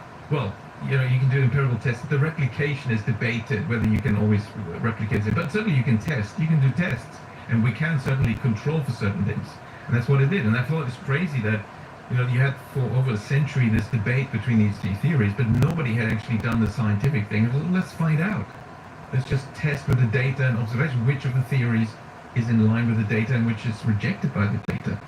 Now, to do this, I needed a bank that would cooperate, and my plan was, well, I'm going to take out a bank loan, and we're going to watch inside the box, inside the bank's accounting system,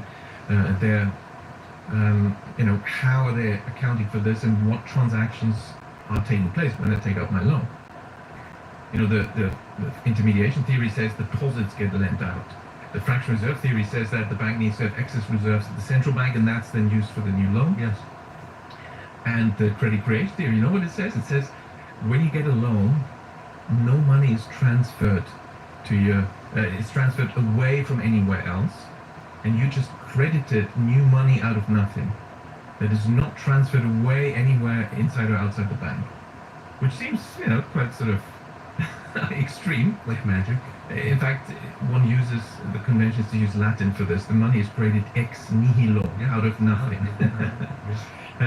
So when it did the empirical test, the conclusion was the financial intermediation theory is rejected, and the fractional reserve theory is rejected. Banks create money out of nothing. By the way, you can look it up. It's the most downloaded paper of all Elsevier publications and it's open access. So, can banks individually create money out of nothing? Any bank. Just to be clear, not just central banks. Any bank. In fact, that's the whole point. We're talking about normal banks. With central banks, it wouldn't be a surprise. But the Bank of Omaha. Yes, any bank creates money. When you take out a loan, what would you say to somebody that hasn't tried therapy before? Just ask yourself if what you're doing in your life right now is working. If you have the money that you're given as the borrower didn't previously exist. It is net new purchasing power that is being created and added to the money supply. And that's how the system works. Now, to understand how the system works is a precondition for having good economic analysis and good policy recommendations. And that explains for over 100 years, macroeconomics has made no progress. They have no banks in there. They have no bank credit creation in there. When the 2008 crisis happened, and the journalists, I'm sure yourself also, want to ask some experts. Let's go to MIT professor of economics. What's going on? Lehman Brothers gone bust, banks are going bust, Bank of America in trouble. What's happening? The honest answer of all the professors of economics would have been, well, I'm sorry, I can't answer that question. Why not? You're the expert, aren't you, at MIT? Aren't you an economist? Yes, certainly. Well, why can't you answer? Well, we have no banks in our models. So, of course, I can't talk about banks. That would be the correct answer. Of course, they didn't give that answer. No, they're fudging it. They're pretending because they don't want the public to know. Whatever it did say. May I ask how? I'm not an economist. I'm interested, but I did not know until you just told me that banks play no role in economic models. No, they're not in there. So when the 2008 crisis happened, the central banks were using the so-called DSGE models. This is a huge, complicated sounding name. Dynamic stochastic general equilibrium model, which sounds very sophisticated. There's some like super bright rocket scientists in there with complex models. Well, the whole thing is nonsense from start to finish, and it doesn't include any banks whatsoever. And it's built on really pretty crazy assumptions that are true perhaps on some remote planet in some very far away solar system, certainly not in ours, and certainly nothing to do with planet Earth. I just think, as a non-expert, the idea that banks would play no role, would not be included in an economic model, a macroeconomic model, seems insane because the experience of every person living in the world includes banks. That's right. That's right. And the trick was to argue, well, we don't need them because, you see, they're just an intermediary. They're not really important. So, yes, they exist, and we all know there's banks, but they don't change anything. The money just goes through one-to-one, in here, out there. There's no reason to include them. Well, we include the bond market. Oh, and we include interest rates, so that's all we need. By the way, that's the second big myth I busted in economics. You know, this idea that interest rates drive the economy, and they're the key variable. And of course, even today, I mean, every central banker, every market commentator, TV show, investor, every expert, president, by the way. and it's a daily thing. It's mentioned, and it's everyone's supposed to. It's a presupposed knowledge that if we lower rates, this will stimulate. We raise rates, this will slow the economy, and it's been said in the last 50 years how many thousand times by all these people. Well, I can ask you, what's your Any empirical, data-based, fact-based studies exist that actually demonstrate that, look, here's the data, yes, we low. leads to higher growth? We raise rates, it slows growth. I would assume none because I've never met anyone who doubts it. It's like gravity. You don't even need to test it. It's obvious. I thought that until right now. Yeah, it's so true. This is called an axiom, by the way. Yes. An axiom is something that is so true, we never have to check whether it is true. and if we did check whether it's true, we'd find it's not true. But we wouldn't believe the results because we know it's true. You can't disprove it. Yeah. Well, in fact, this is you've described now the methodology of the dominant mainstream economics, which is the hypothetical axiomatic deductive methodology, where you pose an axiom that you know to be true, so you don't have to check whether it is true, and if you did check, it's not true. It would be the result.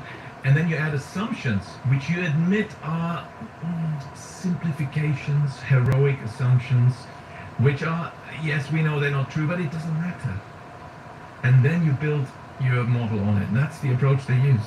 Now, this approach is particularly useful if you have a predetermined conclusion you'd like to come to, because then you can actually start out with your preferred conclusion, work backwards, then define what assumptions do I need to pose this model, what axiom do I need to present this, and then the key step, present in reverse order. Ladies and gentlemen, let's just, for sake of argument, assume these in this thing. So, look at this. The model is telling us, interest rates, lower rates lead to higher growth, and higher rates lead to lower growth. We don't need to look at banking. It's totally uninteresting. Don't go there.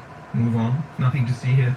What you're saying is, I believe that there are a lot of people who just never thought that option 3, your description of banks, bank credit creation, could be, a meaningful factor. They just never thought of it. But there had to have been a lot of people who realized this before the 1990s. So if it's not publicly known, it sounds like it was hidden. Absolutely. Oh, certainly. Well, actually, so I've got 2 papers on this. One is the Can Banks Individually Create Money Out of Nothing. The other one is called Lost Century in Economics. about these past 100 years. You must hate you. Your fellow economists. Sorry. Must hate you. And I do go through the literature and the sort of history of economic thought, and there's some very curious things happening. So, for example, there's John Maynard Keynes, and many people would say, well, he's certainly the most famous economist of the 20th century, certainly the one who's quoted a lot, cited a lot, and had some policy influence and so on.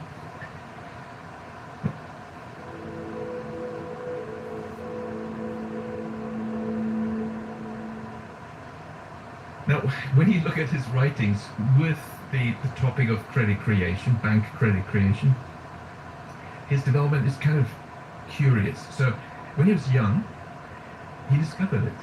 There's a book by him from 1924 in which the book was on something else, but he stumbled on this, and he writes, I mean, I'm paraphrasing, something like, and look up my papers, then you'll see the exact quote, but he was writing like, oh, banks actually adding to the money supply through their activities. That's a very important fact that changes everything. I will return to this later.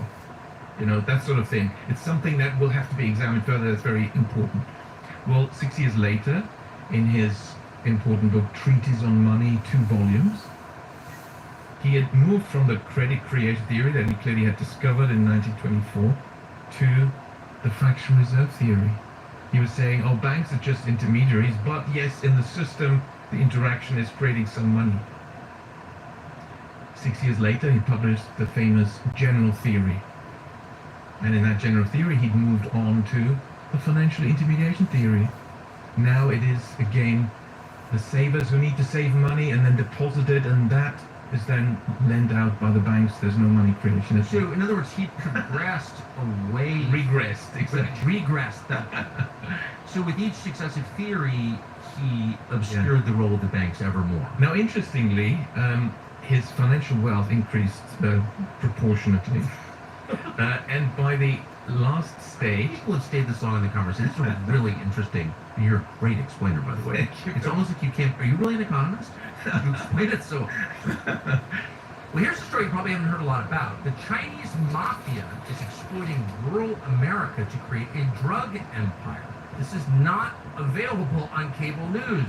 The network's not telling you about this, but it's totally real. Communist-affiliated drug gangs destroying parts of the United States, the parts that Washington ignores, to sell drugs, laundering money, and building a black market network inside this country's most beautiful but least served areas. We've got a brand new documentary on this. It's called High Crimes, the Chinese Mafia Takeover of Rural America. It's available now on TuckerCarlson.com. It's excellent. The purchase of churches and schools to aid the operation, the jerry-rigging of power boxes to steal electricity, foreign pesticides, collusion with the Mexican cartels. It's unbelievable. By the way, one of the drug houses is like walking distance from my house. I didn't know that. It's a layered and fascinating story. Head to TuckerCarlson.com to watch now. You think you'll love it. Well, you see, in the last few years of his life, he had been, I mean, most people don't know this, but he had been appointed director of the Bank of England. And you have to realize the Bank of England was 100% privately owned. And to be a director, you had to be a significant shareholder. And that is billionaire level nowadays. So he was doing pretty well, moving away from the truth step by step. But you see, it's similar with some other economists. I'll give you 2 more examples. Actually, 3 more examples. Economists you will have heard of. One is Professor Ben Bernanke. Yes, I have heard of him. Now he was he was a good macroeconomist. Was it Princeton and Yale? Anyway, and he used to, he did his research. He started out research on the Great Depression, where he was beginning to realize, banks were a factor. I mean, he didn't write this, but actually 10,000 banks were busted. I mean, it's one of the saddest periods of U.S. and world history. The Fed was created on the pretext, on the main argument, because there's lots of doubters who didn't want the Fed. It's very un-American, was the general view. And they were very sneaky to actually get the Fed and get the law passed. They used some of the rules on how you can schedule a vote, and they went for the most obscure procedure, which is easy to overlook, that there's actually a vote, and the vote was on the 23rd of December, and most congressmen actually weren't even aware. But in any case, they're already gone for Christmas. Yes. And so it's just the hardcore group of insiders, and they voted the creation of the Fed. That's how it was done.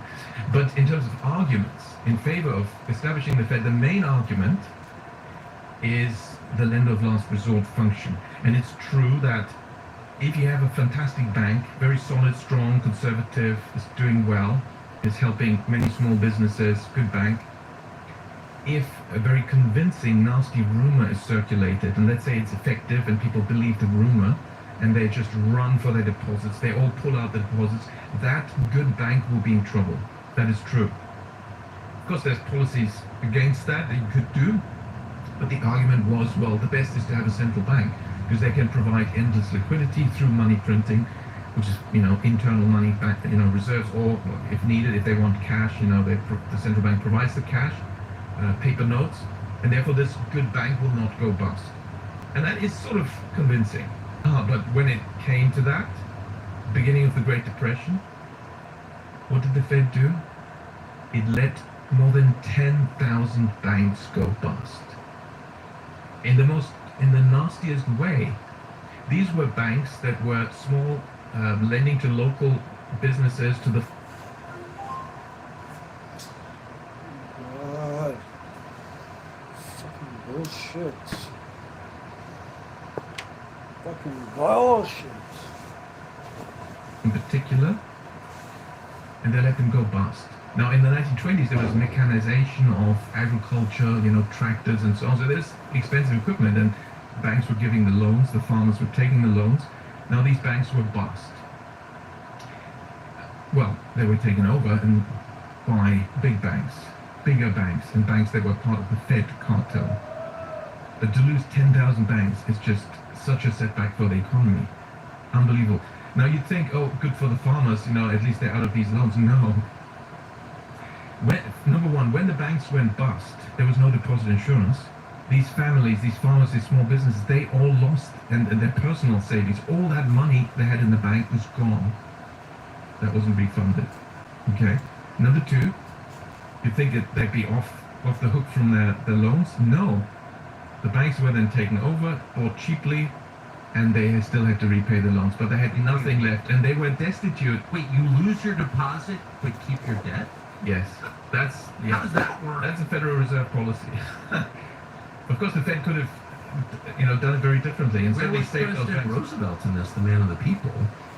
Well, the banking systems, once you set up a central bank that's not controlled by the people, then, you're in the hands of the central bank. The Federal Reserve Bank of New York is 100% privately owned, and that is really the center where all the decisions are made.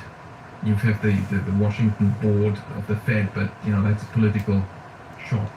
The actual central bank operations are all in New York, 100% privately owned. So, and that what happened in the 1930s is therefore these farmers became destitute. The land was the collateral for the loans they couldn't repay. They lost their land. They lost their livelihoods. Some lucky ones became day laborer on the farms that they previously owned. The unlucky ones starved. There was starvation in the United States of America of honest farmers. And it's really read The Grapes of Wrath by John Steinbeck. And, these are better descriptions of economic reality than the economics textbooks where they tell you banks are financial intermediaries, so we don't need to talk about banks. That's for sure. So, the central banks, when push comes to shove, they pursue the agenda of concentrating the banking system and reducing the number of banks, which increases the power of the central banks. But we were talking about the three theories of credit creation, and so conclusion there was, I did the empirical test. Banks create money. They are therefore the most powerful economic player in the system because they're special. They have a license to print money, and the majority of the money supply is created by banks. And knowing that changes the analysis entirely. Where does that power come from? How are they granted that power? Why can't I create money out of nothing? Oh, we should work together. You know, I wrote a paper with that title. Why can't I create money out of nothing? Well, so when I published Can Banks Individually Create Money Out of Nothing, I published at the same time another paper which is entitled How Do Banks Create Money and Why Can Other Firms Not Do the Same? Google it, it's also open access, which is exactly the question you asked, and it's very sensible. And it gets very curious. It has to do with accounting. But I really wanted to get to the bottom of this accounting. If you look at the accounting, the difference is, when a loan is granted. And of course, we can take a loan from a non-bank. I mean, there's major non-bank financial institutions. Yeah. And then companies can give you credit, and, insurers give sometimes loans, and, So Nothing gets between you and a good book. A cliffhanger? No stress. So why can't they do the same as the bank? And in order to find the answer, I realized one needs to break up the accounting process into further steps. Because it's clear, if you compare the accounting, the bank balance sheet, when the bank lends, the bank balance sheet lengthens. You get the loan as an asset, that's the same for everyone, no matter whether you're a bank or not. And on the liability side, the borrower is credited with the money. Now that's true only for banks. And non-banks, when they pay out a loan that they give you, they have to draw down something, some money holding on the asset side. So the balance sheet doesn't lengthen. So I wanted to find out, okay, what is the thing that allows banks to do it this way? Yes. And it is what in England, which is the home of banking, the first modern bank was the Bank of England. And in the 17th century, all the banking rules and the laws concerning banking came essentially about in England. And in England, this is therefore most apparent. They call it the client money rule.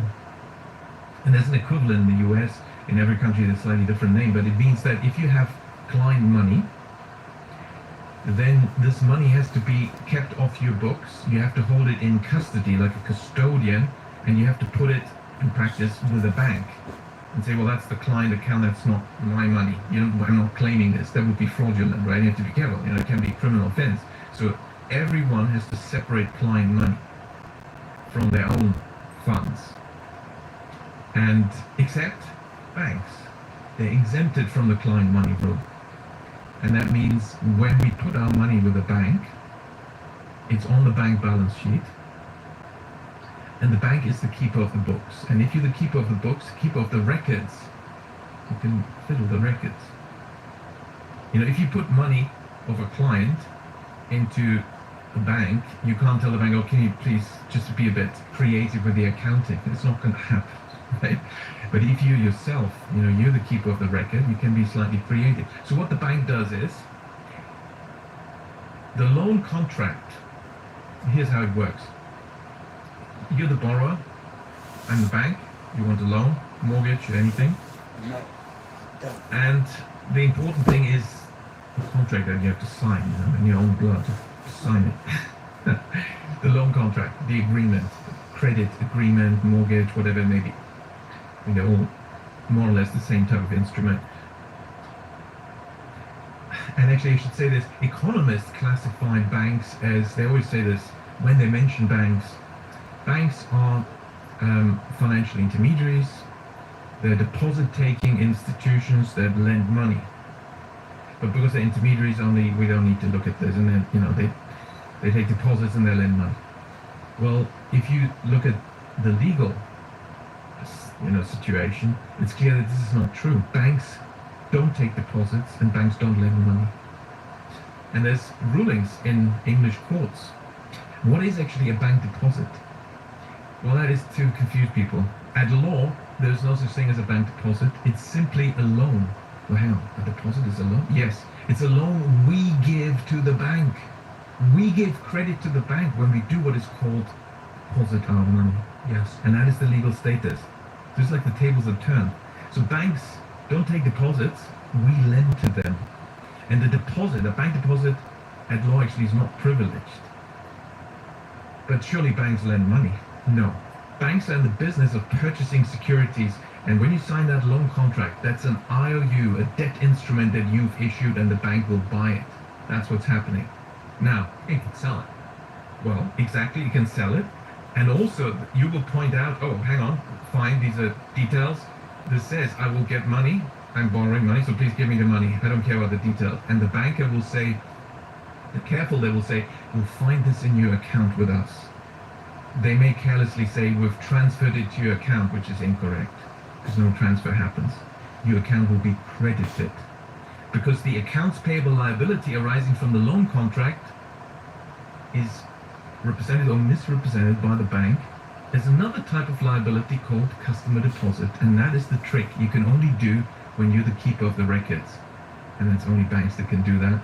Others have to keep it off their books, and they can't do this trick of switching the type of liability from, accounts payable liability from the loan contract, present that or misrepresent it as another type of liability called client deposit. That's how money is created. So the conclusion is, when you borrow money, the bank just writes the number in your account.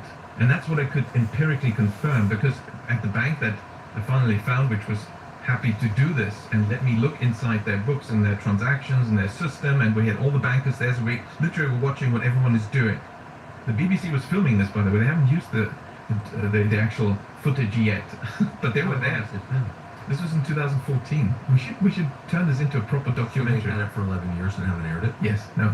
Well, they're close to the City of London Corporation, which is the banker's state, a sovereign state inside the United Kingdom, or outside the United Kingdom, you can even say, because the king is not allowed to enter without permission, so it's not part of his sovereign territory.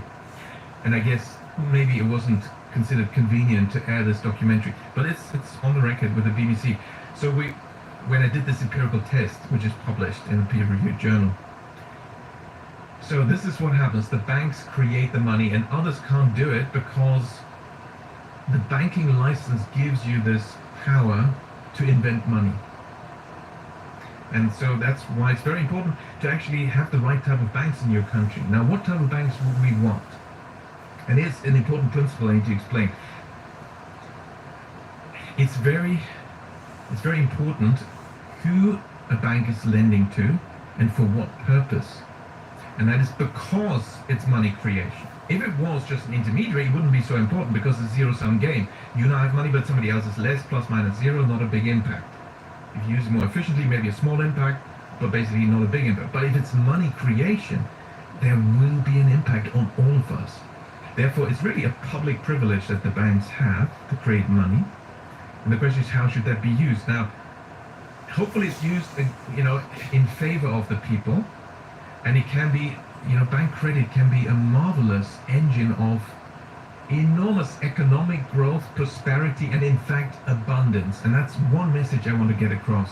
We can have high, sustainable economic growth, which is very stable and smooth, but very high, creating a lot of wealth for the majority of us, prosperity, without inflation and without crisis. This can be done, but we're not getting it. No, why? No, why? Yeah, why? And I'll explain the mechanism. So there's three scenarios. When a bank creates credit, there's three possibilities. What has been happening since the 1980s in most industrialized countries, most Western countries, is that banks, encouraged by the regulators, by the way, the BIS in Basel, bank regulation, international bank regulation, the Basel framework, they've been encouraging that the banks lend for unproductive asset purchases, for the purchase of ownership rights, mostly in real estate, but it could also be financial assets, any type of asset. Now that doesn't contribute to national income, it doesn't contribute to GDP, and if you look at the definition of GDP, it's not in there, because, hang on, you're buying this asset, somebody else is selling it, well, that doesn't add value. GDP is a value-added concept, right? So it's not in there, and that's real estate's correct. not. real estate itself is not a productive asset. Exactly. Well, the transfer of the ownership in real estate, that shouldn't affect GDP, and that's why it's not in GDP. Of course, the real estate agent business is a business, and that is part of GDP, but that's just a fraction. When we talk about the actual full transaction of that's much larger, and that's not in GDP. So when banks lend for asset purchases like real estate purchases, financial asset purchases, because it's money creation, it has an impact. Now, what impact is that? Let's look at Japan, 1980s. The banks were doing what? They were lending massively to people to buy property, real estate. If they were just financial intermediaries, it wouldn't be a big deal, but it's money creation. So actually, the banks are creating a lot of money and they're pumping it into the real estate market. And now you don't have to have studied economics to tell me what's going to happen with real estate prices. When all the banks are creating new money and they're pumping it into the real estate market through their real estate lending. What's going to happen is what's happening in the United States, where exactly. It's not rocket science. Real estate prices are pushed up. This is true for all assets.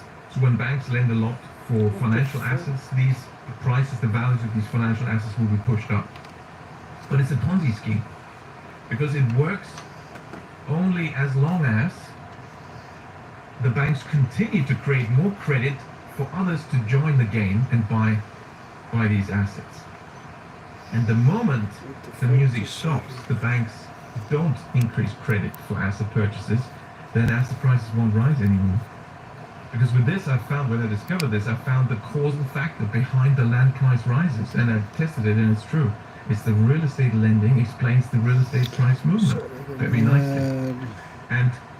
And that's, of course, there's many consequences.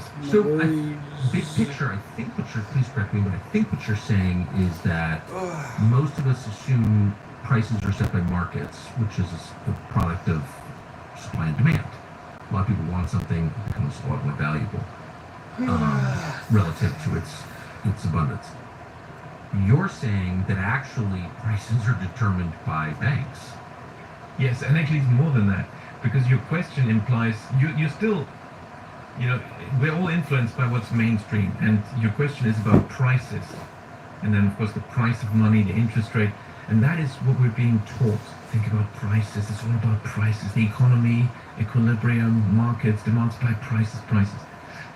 Quantities are much more important, and that's because there's no equilibrium. That's one of these other ridiculous assumptions.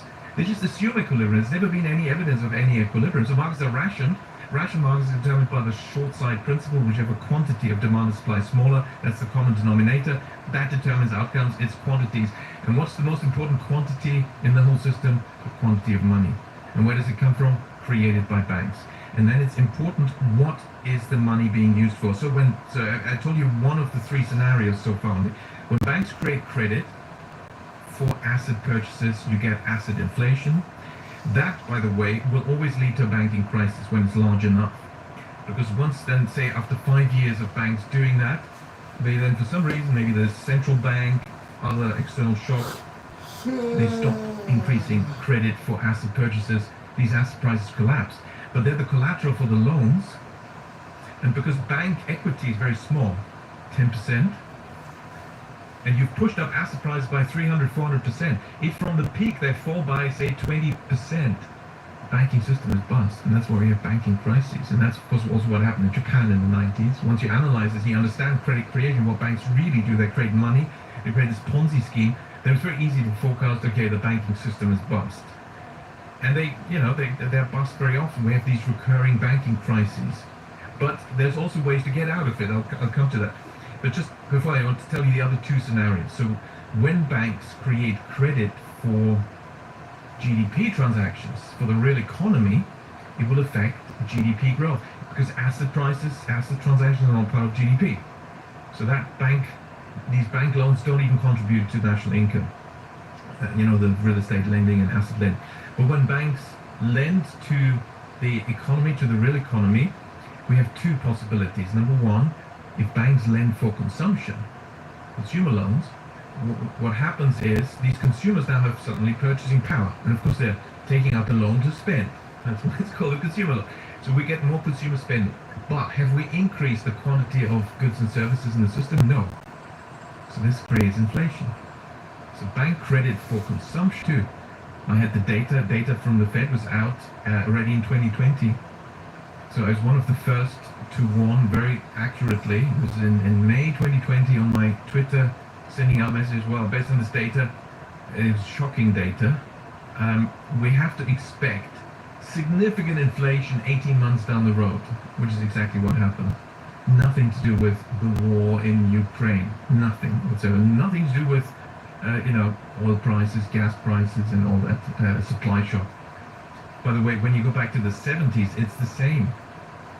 They told us, oh, that was an oil shock. The inflation, that was an oil shock. The Yom Kippur War of 1973 that OPEC shut down production. I mean, that's the story. I mean, I remember adults talking about it. But look, I know, and all the media coverage is very consistent on this. But the facts already don't add up. Because when did the oil price quadruple from $3 to $12? That was in January 1974. When did there were two bouts of inflation in the 70s, early and late of the decade. So in this first bout of inflation, when did inflation peak? Well, in Germany in June 1973. June 1973. When did oil prices go up? In January 74. Something wrong with that story? That's not cause and effect.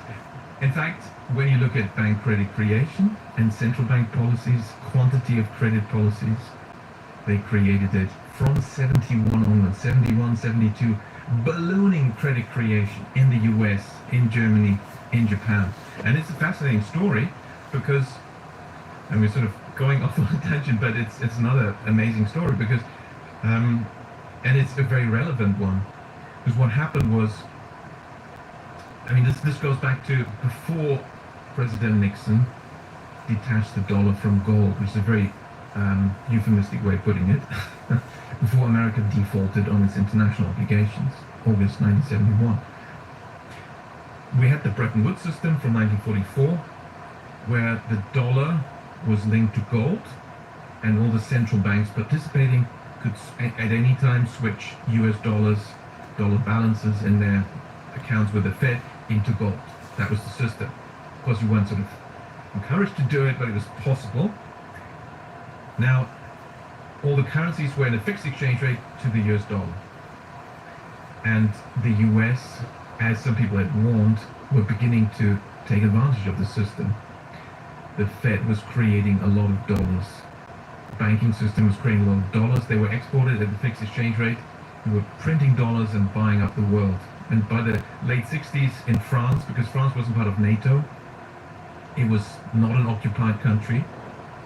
The French were speaking up. Germany was keeping quiet, and Japan was keeping quiet. They've got U.S. military bases in there. Yes, but the French were speaking up for all of us, and they said, "Well, hang on, you're just printing dollars and buying up French companies and French real estate. Are you perhaps slightly abusing the system? Is this how it's meant to be?" And it just continued. So then the French literally sent. Well, first they said to the Fed, "Okay, we're going to change these dollars into gold." And initially, Fed reacted, certainly, it's not a problem. It's all above board, very transparent. We will, okay, how much you want to switch? Just say the number. Okay, this much, fine. We will now switch it with this gold from our gold reserves into your account with us. Your account? In other words, it's just another bank transaction. Okay, but, this is your gold now. Of course, we'll keep it. It's very safe with us. We'll keep it in custody. So step number 2 was then when the French decided, there's Pompidou, there's Charles de Gaulle, they decided, well, hang on, we better get the gold because This just in. Mint Mobile and Samsung are teaming up for an incredible new deal. Switch now and get Mint's unlimited premium wireless, the new Galaxy S25 with Galaxy AI for $30. It doesn't really change much if they just switch the name, the label of the account, who's holding the gold, so. And they literally sent their Navy battleships to Manhattan. They docked in Manhattan, and they, captain and his sailors walked to the Federal Reserve Bank of New York, and they took out the gold. Now this, the Americans couldn't allow to happen too often. No. and it was kept low profile, but it was beginning to become a story, and if others followed. So then, August 1971, President Richard Did the Nixon. French get the gold? They got some gold. Yeah, this really happened. This did happen. They sent their ships. They walked to the Federal Reserve and from their dock in Manhattan. They got the gold. I guess they had some trolleys because it's really heavy, that stuff. And they wheeled it back to their ship. But not long after, the Treasury, the Fed and the Treasury advised President Nixon, look, you better make an announcement. What announcement? Well, that we have to protect the dollar from speculators. That's what he announced. We're going to strengthen the dollar by protecting it against speculation, by severing the... Now, how did he say? I love this. We're temporarily suspending the convertibility of the dollar into gold. Temporarily, of course, it's now, 51 years of... 54. 54 years, yes. Crazy. Amazing. Did the introduction, speaking of gold, of fiat currency into the West, did it make all of this possible? Or could a bank create money if it wasn't fiat money? Banks have always created money. If you go back into the history of banking, it's always been about money creation. That is the secret of banking. And that's also why it's been kept secret until my paper proving it. How do you do that if you can't print something worthless and call it valuable? You're right. It's tied to a commodity whose price is set by people you can't control. Yeah, but that's just marketing. That is just, to build the credibility. It's a marketing tool. I mean, it goes back to, in my books, I've got this story in there, Princes of the Yen also.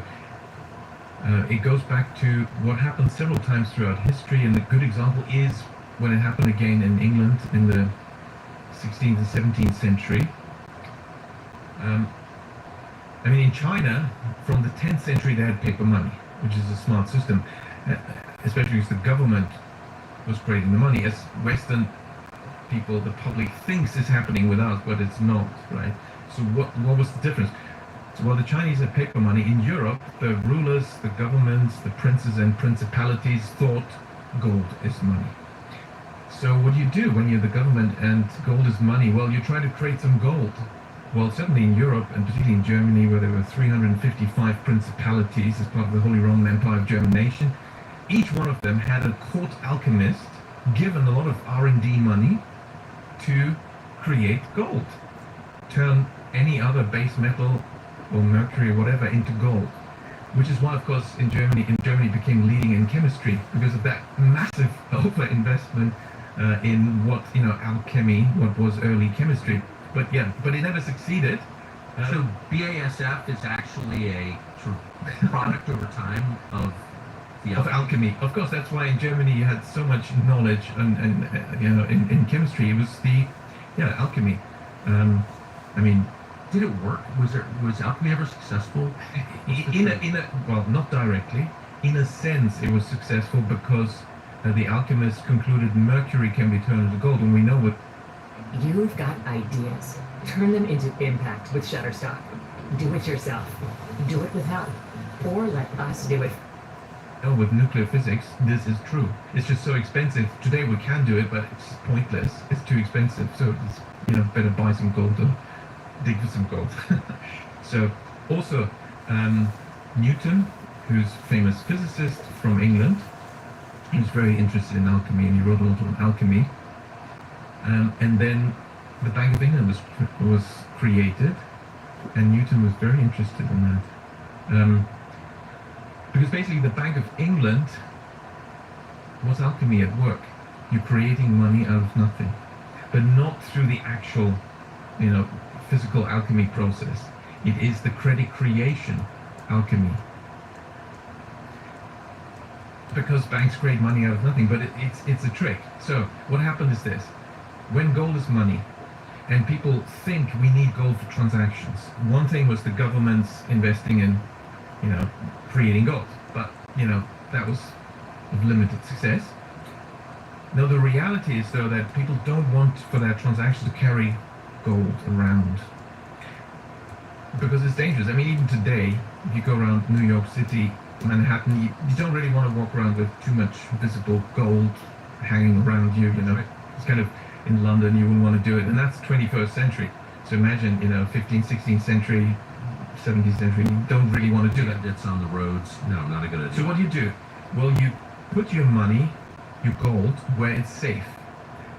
Turns out there's some professions that were working with gold, and therefore they had safe places. They had their own little private security team, private army to watch their safe with the gold. And these are the goldsmiths. They make gold jewelry for the king and the aristocrats and the rich people. And so people started to deposit their gold with the goldsmith. Obviously, you need evidence. Like, what if something happens to the goldsmith and his son taking over the business denies that that's your gold? So clearly you need some receipt. Okay, so that was the convention. They got a little fee for safeguarding gold. Fine, everyone's happy. But the next step is this. Let's say I'm, in the province, somewhere in Hampshire, in England, and we're neighbors, and we agree I'm buying this plot of land from you, and we agree on the price and, okay, how much gold, fine. So what are we going to do next? Well, I've got the gold with a goldsmith in London. Okay, I will go and get the gold. By the way, what are you going to do with the gold? Because if you're not going to keep it here, then it's kind of dangerous. Like, I'm risking my life going to get the gold, bring it here, and then you bring it back to the goldsmith. You might as well leave it in the goldsmith, and I give you my deposit receipt. And that's what happened. So the receipts of deposited gold, of deposited money, became the first paper money in Europe. Gold certificates. Yes. Exactly. That's how it works. Now, so the goldsmiths, of course, realized what's happening. Oh, nobody's coming to pick up the gold. That's kind of convenient. And this already explains the secrecy that suddenly then engulfed the whole thing. Because people also realize, well, the goldsmiths have the money, they have the gold. And if you get into trouble or you lose your job, you need money. Where'd you go? Well, the goldsmiths have money. So people came there begging for money and asking for loans. Here's where the secrecy comes in. Until around 350 years ago, in almost all European countries, it was illegal to lend at interest. That's Christianity. Christian rules. The Bible was against interest, and interest was everywhere forbidden. So the goldsmiths would say, oh, well, yeah, maybe I can lend you some money, but we have to keep this very secret. Because, of course I'm going to charge you interest. Yeah, I'll pay interest, yeah. Yeah, we'll keep it secret. And this is what happened. Now, so the goldsmiths realized we can lend out this gold that everyone's depositing with us. Some of it, particularly the one that's like bullion in a standardized size and whatever, we can lend out, nobody will realize. And we keep it secret. Everyone's sworn to secrecy. Because, we're doing something illegal here with the interest. We're charging interest. That's, by the way, how the bond market was created, because it's pretending not to charge interest. Discount bonds, where you have no coupon. You come and you want to borrow money. Okay, I'll give you 90 and you pay back 100. Which is the bond calculation of the that is the interest, really. But anyway, so all these tricks came about because of the prohibition of interest. But the goldsmiths then realized next, well, hang on, maybe we don't even need to lend the gold. And of course, like every guild,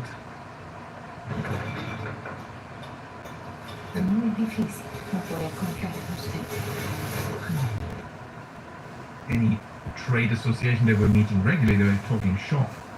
And, how do we deal with this issue? Of course, we don't want to lend out too much gold, we might get into trouble. Also, we need to collaborate. If some goldsmith suddenly needs more gold, we have to help each other, otherwise everything will come up and we'll all get arrested for lending at interest. So they were sworn to secrecy. And one goldsmith, probably the first one to have this idea, said, hang on guys, I've got an idea. We don't need to lend out gold, I'll show you. So next, there's always this guy coming every Monday morning. Okay, so let's wait. He's coming probably in 20 minutes. They always want to borrow money. I've turned him down. I'll lend him money to show you. So he comes around. Oh, please. Oh, dear goldsmith, I need to borrow this money. All right, today I've decided I'll lend it to you. Here's the standard contract. All the small print, the interest. Your daughters will be sold in slavery if you can't repay. It's a standard practice and all that. Small print. Don't worry about it. Yeah, I know. Okay, it's fine. Just one more thing. Before I give you the gold, okay, we said 300 grams of gold, here it is. I will you sign there, I'll sign and I lend it to you. But I want you to deposit the gold immediately with me. Well, I need the gold, I need the money. Yeah, but you get the deposit receipt and, oh yes, of course, yeah, that's all I need the receipt. Get it? So, what happened was, the goldsmith, the loan contract signed, and the goldsmith buying that loan contract, that's an asset on the balance sheet, hands out the 300 grams of gold. Now you see it, now you don't. You've deposited it. Here's your deposit receipt. It's all very transparent, and with double entry accounting, which was created for banking to hide the truth of banking, it looks all very transparent because you can't see the money creation at first sight in double entry accounting. So why is it's all correct? The borrower deposited the money. Didn't you see it? Just deposited it. But it is still fraudulent. It's fraud. And you can prove this because did this person, the borrower, when they walked to the goldsmith, did they have gold with them? No. But they're leaving the goldsmith with a document that confirms they've deposited gold. Well, how did that happen? And also, secondly, if you measure the amount of gold at the goldsmith, did that increase? No. So that's fraud. Now that's also modern banking. That's how it came about historically. That's what amazing. And that was your question there. How did this come about? This is how it came about. So how did central banking come about? What is in layman's terms, the difference between a bank and a central bank? It's the bank of the other banks. And that's how they came about. It's the bigger banks and the bigger bank owners getting together. Well, really, we should have, for stability, and if there's a crisis, we should have our own sort of maybe government sanctioned or somehow being given the halo of the government. We should have this bank of banks, because then we have no more problem. Bob's your uncle, if you get into trouble, well, that bank with government authority can then also create money, but it's different, it has the government authority. And then we'll never go bust. And that's how central banks were created. And they were all created originally privately owned. Of course, to own a central bank is kind of useful, isn't it? Kind of profitable. How do let me ask a very dumb question. Oh, by the way, yes, actually, Tucker, I always tell my students, there's no such thing as a silly question. If you have to do me a favor, for the sake of the audience, pretend you know nothing about economics, because you must ask very simple questions. Because you see, in finance in particular, there's this macho idea never to admit. You said it earlier, the experts never admit ignorance, so they will never ask, like when they don't understand something. And that's how in financial markets you get some very major mistakes. Because these guys don't even derivative is, but they don't want to admit that actually they don't understand. Yeah, for example, these credit derivative, sliced and diced mortgages, credit strategy. So anyway, so there's no silly question. Well, I'm actually a little bit more ignorant than I realized that I was before our conversation. How does a bank get so rich? You said it's just the course of things that when you are a part owner of a central bank, you're going to wind up extremely rich. How does a banker get rich? Well, I mean, the money creation creates money for the bank through the return on the equity. So that's, in a way, it's a traditional way. It's just that it's because of this privilege that you're creating money that it's much easier than other companies to have that return. And particularly if you're Hablemos del salario. ¿Qué es lo que ofrecen normalmente para esa posición? ¿Es competitivo? Si competitivo fuera un número, ¿cuál sería? Un número competitivo. Con Indy no hay incómodas conversaciones de salario. Un número. ¿Un número? Competitivo. That's for a normal bank, but if you're a central bank, then it's almost unavoidable that it's extremely profitable. So in principle, banks get their return from the difference between the interest they pay on deposits and the interest they earn on their lending. But the key thing is that for the actual lending, they're not really giving up intrinsic resources because they're creating new money. So it's actually easy for them to earn this whole thing. But it is, there's technicalities and you have to do it properly. It doesn't mean, you can be careless. And sometimes when they are careless, it blows up and we have banking problems, banking crisis. But the regular banking crises are mainly when banks create credit for asset purchases, and that's what creates these boom-bust cycles. In the UK, bank credit 85% of bank credit is for asset purchases. And so you get these asset boom-bust cycles, banking crises in regular intervals. In some other countries, I haven't mentioned the third scenario now. So bank credit for asset purchases, no good. It's not sustainable. It's not productive. Credit creation for consumption it's for the real economy, but it's for consumption. Therefore, it's inflationary. It's also no good. It's not sustainable.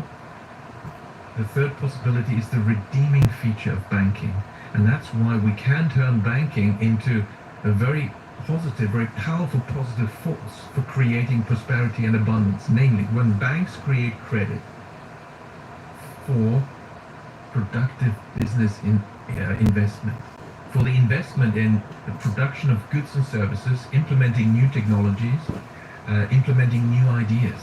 It's actually the driving factor for growth and prosperity when banking supports entrepreneurs that implement new things. And that's when you get very high economic growth without inflation, without asset inflation. And so really what we should do is bank credit creation should be mainly only for business investment. But this is not what regulators do. Regulators now have not just hundreds, they have thousands of rules for banks, and banking is the most regulated industry on the planet. Most of them are useless. They don't achieve the goal of preventing banking crises. For that, we can scrap all these rules. We just need one rule, that banks should only be allowed to create credit if it contributes to national income through business investment. If banks focus on that, you get very steep economic growth. That is, by the way, the solution to the puzzle of how some countries have had the most amazing economic growth, taking off like a rocket. You know, this is another measure of success of macroeconomics, is how many countries, we've had this macroeconomics, development economics for 100, 200 years, mainstream economics coming from English classical economics, neoclassical, more or less the same. And the IMF and the World Bank have implemented this now globally since 1945. Developing countries forced to more or less carrot and stick, to implement these policies that are considered orthodox, deregulate, liberalize, privatize, and allow foreign investment to come in and, follow the orthodoxy, then interest rate policies. So how many countries using this IMF and World Bank approach to economic development have actually succeeded and have developed? We've had 80 years of that, so it's enough time to actually say, okay, let's take stock. It's a longitudinal study. Yeah. So, how many countries have decisively moved from developing country status to developed country status as a result of these policies? Well, there isn't one. None. What about 80? Well, is that industrialized? No. No. What I thought you were going to say.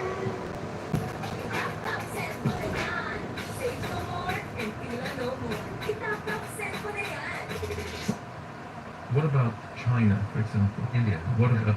Well, you see, we do have some countries that have developed. The ones you can count them on 5 fingers of one hand.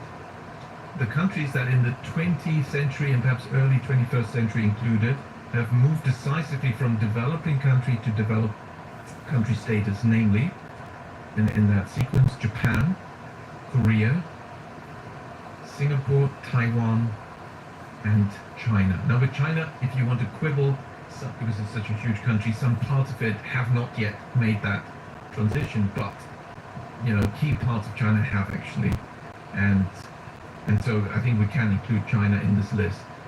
In fact, China is the best example of how this was achieved. They all achieved in the same way. Japan was the first, and the Japanese model, which is also what I found in my long research on Japan, and which is described in detail in the book Princes of the Yen. What is this high growth system?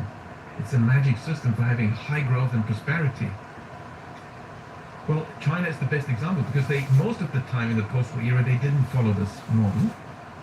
Under Mao, it was Soviet, Stalinist, planned economy. And of course, also looking at banks. How many banks did they have? One. The central bank, the People's Bank of China. Okay. Now, after Mao died, there's some to and fro, but then a new leader came to power, Deng Xiaoping, in November 1978. And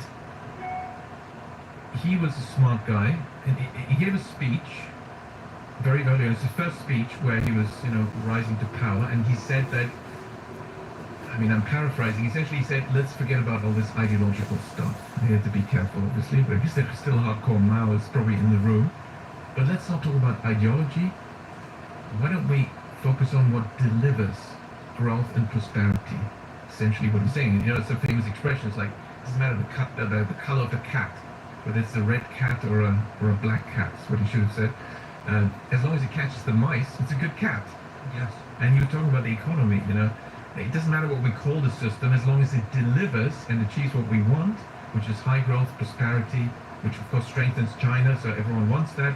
Let's do it. That's what he was saying. Now, and he was switching from ideology to practical, empirical work. And there's another expression, learn truth from facts. Where you get these 4 Chinese characters. Yes. Proverbs made up of 4 characters. So, seek truth from facts. That's the empirical methodology, not ideology, which dominates economics. So it's pretty radical for China. It remains revolutionary for Western economics, where they still have ideology dominating it. Essentially, their Western type of Mao's little red book is still dominating things in economics, whereas the Chinese decide, okay, we've done that, Cultural Revolution, great leap forward, which was a great leap backward. It all seems to be happening now in Europe, all this ideology and deindustrialization, which is what they tried and didn't really work, wasn't really good. So let's look at empirical facts, what works. Now, he had a neighboring country that was performing really well, Japan. And what did he do? He went to Japan. Already before he was appointed, but in the same year, 1978, he traveled to Japan with his experts. And he knew, I think because when I was in Japan for 12 years, and when I was a student initially, you realize the biggest majority of foreigners in Japan is Chinese. There's many Chinese, and among the students, so many Chinese students. So they know Japan well. This generation that have studied in Japan, speak Japanese very fluently, really know everything about it. So he came with his experts, and I'm sure they knew one charming feature, which I also discovered, of the Japanese people. Who are very kind to foreigners. Kind to everyone, but very friendly and kind people. They have this additional charming feature that they want to tell you the truth. But culturally in Japan, there's this interesting thing, and when you go to Japan and you read some book about Japanese culture, what are the difference? Usually it's mentioned, in Japan, there's 2 truths. 2 truths? What's that? Yes, the official truth and the real truth. Oh, yeah. Well, that's true everywhere, isn't it? Yeah. But in Japan, it's culturally recognized. And so what happened to me a lot of the time when I was in formal meetings during the day trying to ask questions about, how does this work with this foreign investment, real estate transaction, bank credit? They would give me answers. And several times on the way out, one of the group Te llevas muy bien con los niños. Esta es la primera espanto. Group speaking to you and say, Richard, that was of course the official story. Well, let's meet for dinner. I'll tell you the real story. The official story is called Tatemae, which means the facade, the front, the outside, the outer appearance. And the truth is hone, the real intrinsic truth. And this happened many times because Japanese people want to tell you the truth, and because it's recognized that what you hear in official meetings, government announcements, or even business meetings during the day, that's just the official narrative, but it's not true. There's a gap. And that's, by the way, also why they have to work such long hours, because there's a rule that after 6 o'clock, it's off the record, and you can speak the truth in informal setting for dinner and so on. So there's an honest part of the day? Yes. But in fact, that's so important, as you can imagine. That's why they work so long, They have to, because that's finally... I would show up at 5:30 at this point, get it out of the way. So I'm sure Deng Xiaoping knew about that, and I checked the records. They did have some banquets, some dinners with sake and motai flowing, and that's when they tell you the truth. And he did ask the question. He said, I have come, here's the Chinese leader coming to Japan. These countries were at war, Second World War, and it was not just making peace. He was saying, thank you for receiving me. I have come to you to seek the elixir of high economic growth. he was alluding to this legend that both the Chinese people know and the Japanese people know, namely that there's this legend there was an ancient scholar, one of the sages with a long beard and the flowing gowns from China, going to Japan, seeking the elixir of life, which is a bit like the, Philosopher's Stone, the alchemy, which, is probably the link to money creation, but anyway. And it's a famous story. Now, he didn't find the elixir of life in Japan, but, this Chinese scholar seeking it. So he was alluding to that when he used that expression. Everyone knows. And, of course, the Japanese know that their culture, the writing, there's so much is from China. Actually, there is a close relationship, Yes. And I think both peoples actually quite appreciate each other. It's usually, I must say, it's like foreign policy neocons from the US who want these countries to be apart. It's like Germany and Russia must be apart. But anyway, and he told him that. Do you know how the Japanese reacted when he said, "I've come to you to ask you what is the secret of high economic growth, the elixir of high growth?" They told him. And what did they tell him? Well, it's not recorded. There's no transcript of this dinner. But we do know what he did after that. And I can imagine the conversation. Probably the first question, these were all senior people from the Ministry of Finance, Bank of Japan, bank leaders. I can imagine they will have asked, okay, so how many banks do you have in China with your, I don't know, at the time, maybe 500-600 million people, already a multiple of Japan. And of course now beyond a billion, but so how many banks do you have? Oh, one? You think with one bank deciding the creation, allocation of money, you can get prosperity for everyone? Think again, you need to have many, many banks. You need small local banks. You haven't even finished your explanation of the meeting between Deng Xiaoping and the Japanese leadership. And you just, here's what I think you're saying, or about to say, that one of the problems with China's economy was that one bank could never efficiently allocate credit, which is the driver of the economy. You've made that case, I think, really powerfully. And so you said what you really need are smaller banks because they can more precisely allocate credit to different parts of the country that have different needs, and if you don't have that, you have like stagnation and inefficiency and like death. And that kind of describes what's happening in the United States. I'm sorry to ask you to pause. No, Is that what you're saying? My fault. Yes. No, you're not just following. That's exactly the next point. In fact, I did a study on the US with my collaborator, former PhD student of mine, because America still has just about the largest number of banks in the world, although the number used to be a multiple. Yes. The Fed killed 10,000 banks in the 30s. It killed 10,000 banks, almost 15,000 banks in the post-war era. Central banks want to consolidate and reduce the number of banks, but the more banks, the better for an economy, for the country, for the middle class. What we found in the study is we looked at what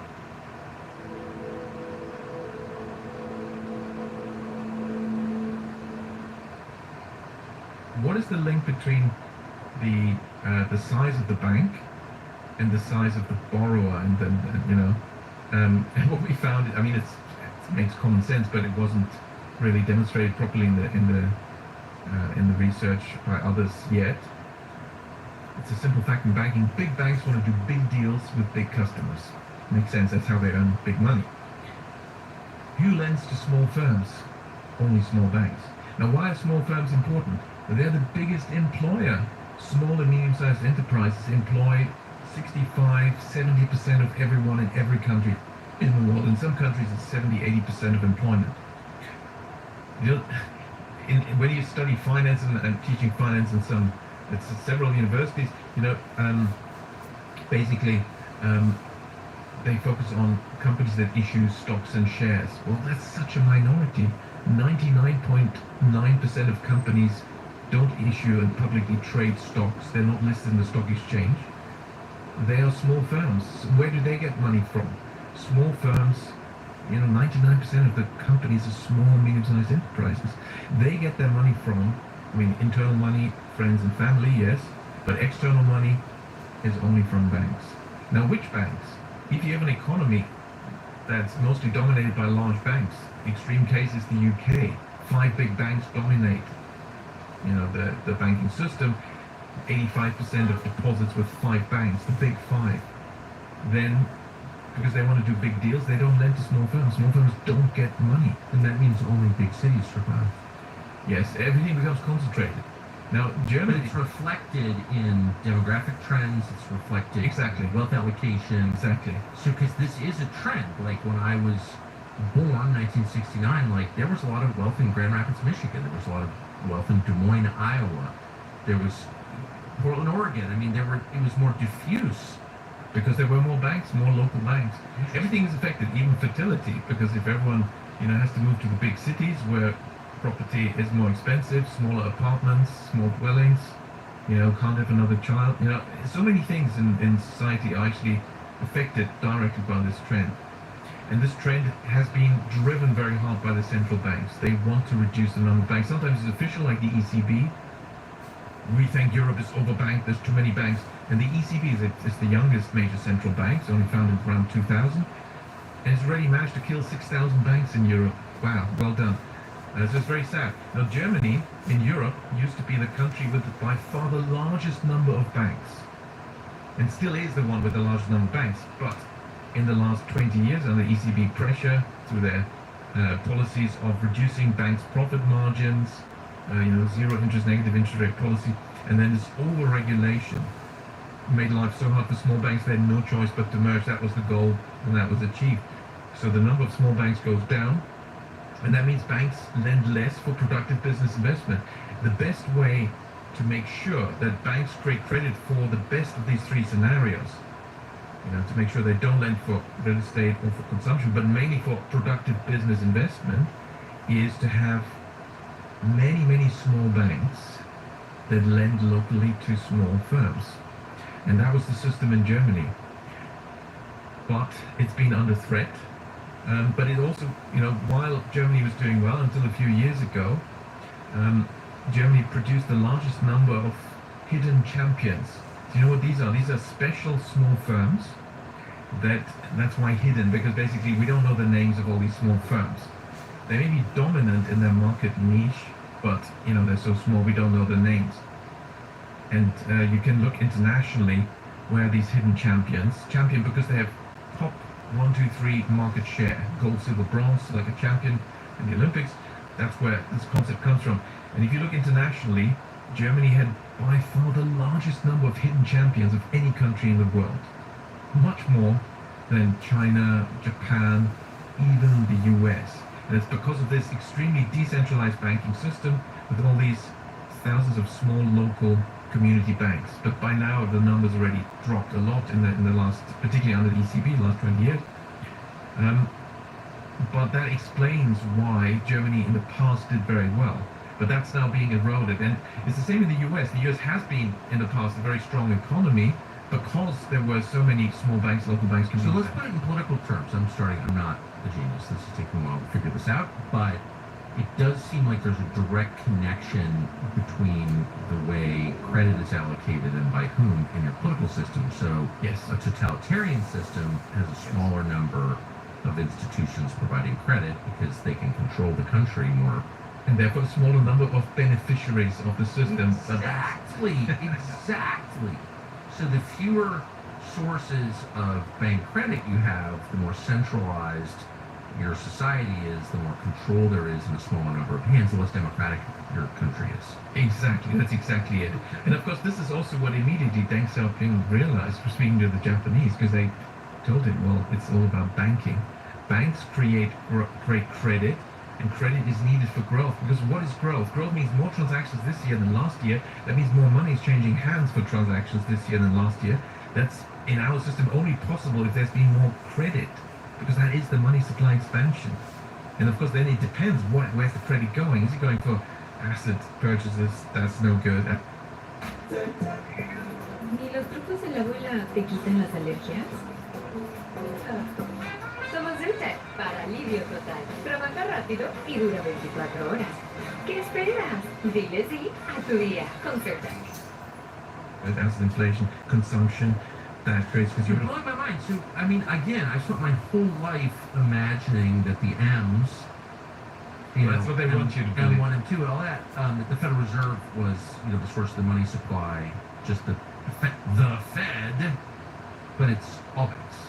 Of course, it's true that the central banks are powerful, but they're powerful through their control of the banking system, and they have power over the banks. And those who control these central banks is a small number of insiders. Historically, probably some big banking dynasties and so on. And of course, they exert their power. They reduce the power of everyone else, all these other banks. And the central banks can manipulate banks, for example, to lend more for unproductive, unsustainable asset purchases, create the boom-bust cycles. That's what my book Princes of the Yen shows, that the Bank of Japan created the asset bubble of the 1980s on purpose. And I could even show that. It was intentional, and it's demonstrated in several dimensions of proof.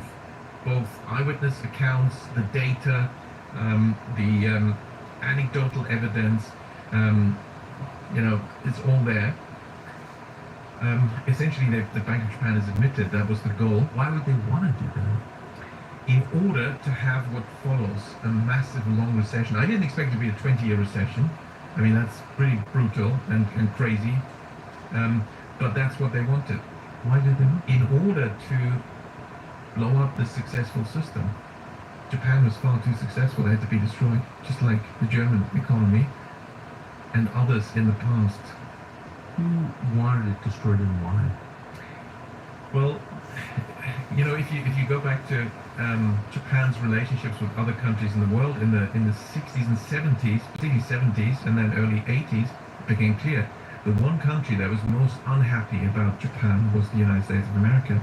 They had one political initiative after another to try to force the Japanese to change their economic system. Yeah, slow down. Structural impediments initiative, this, that, and the other. No, this is unfair. You must change all your business practices. Now, officially, in terms of the economics, the argument was always, we want to help you become a stronger economy. Are you sure?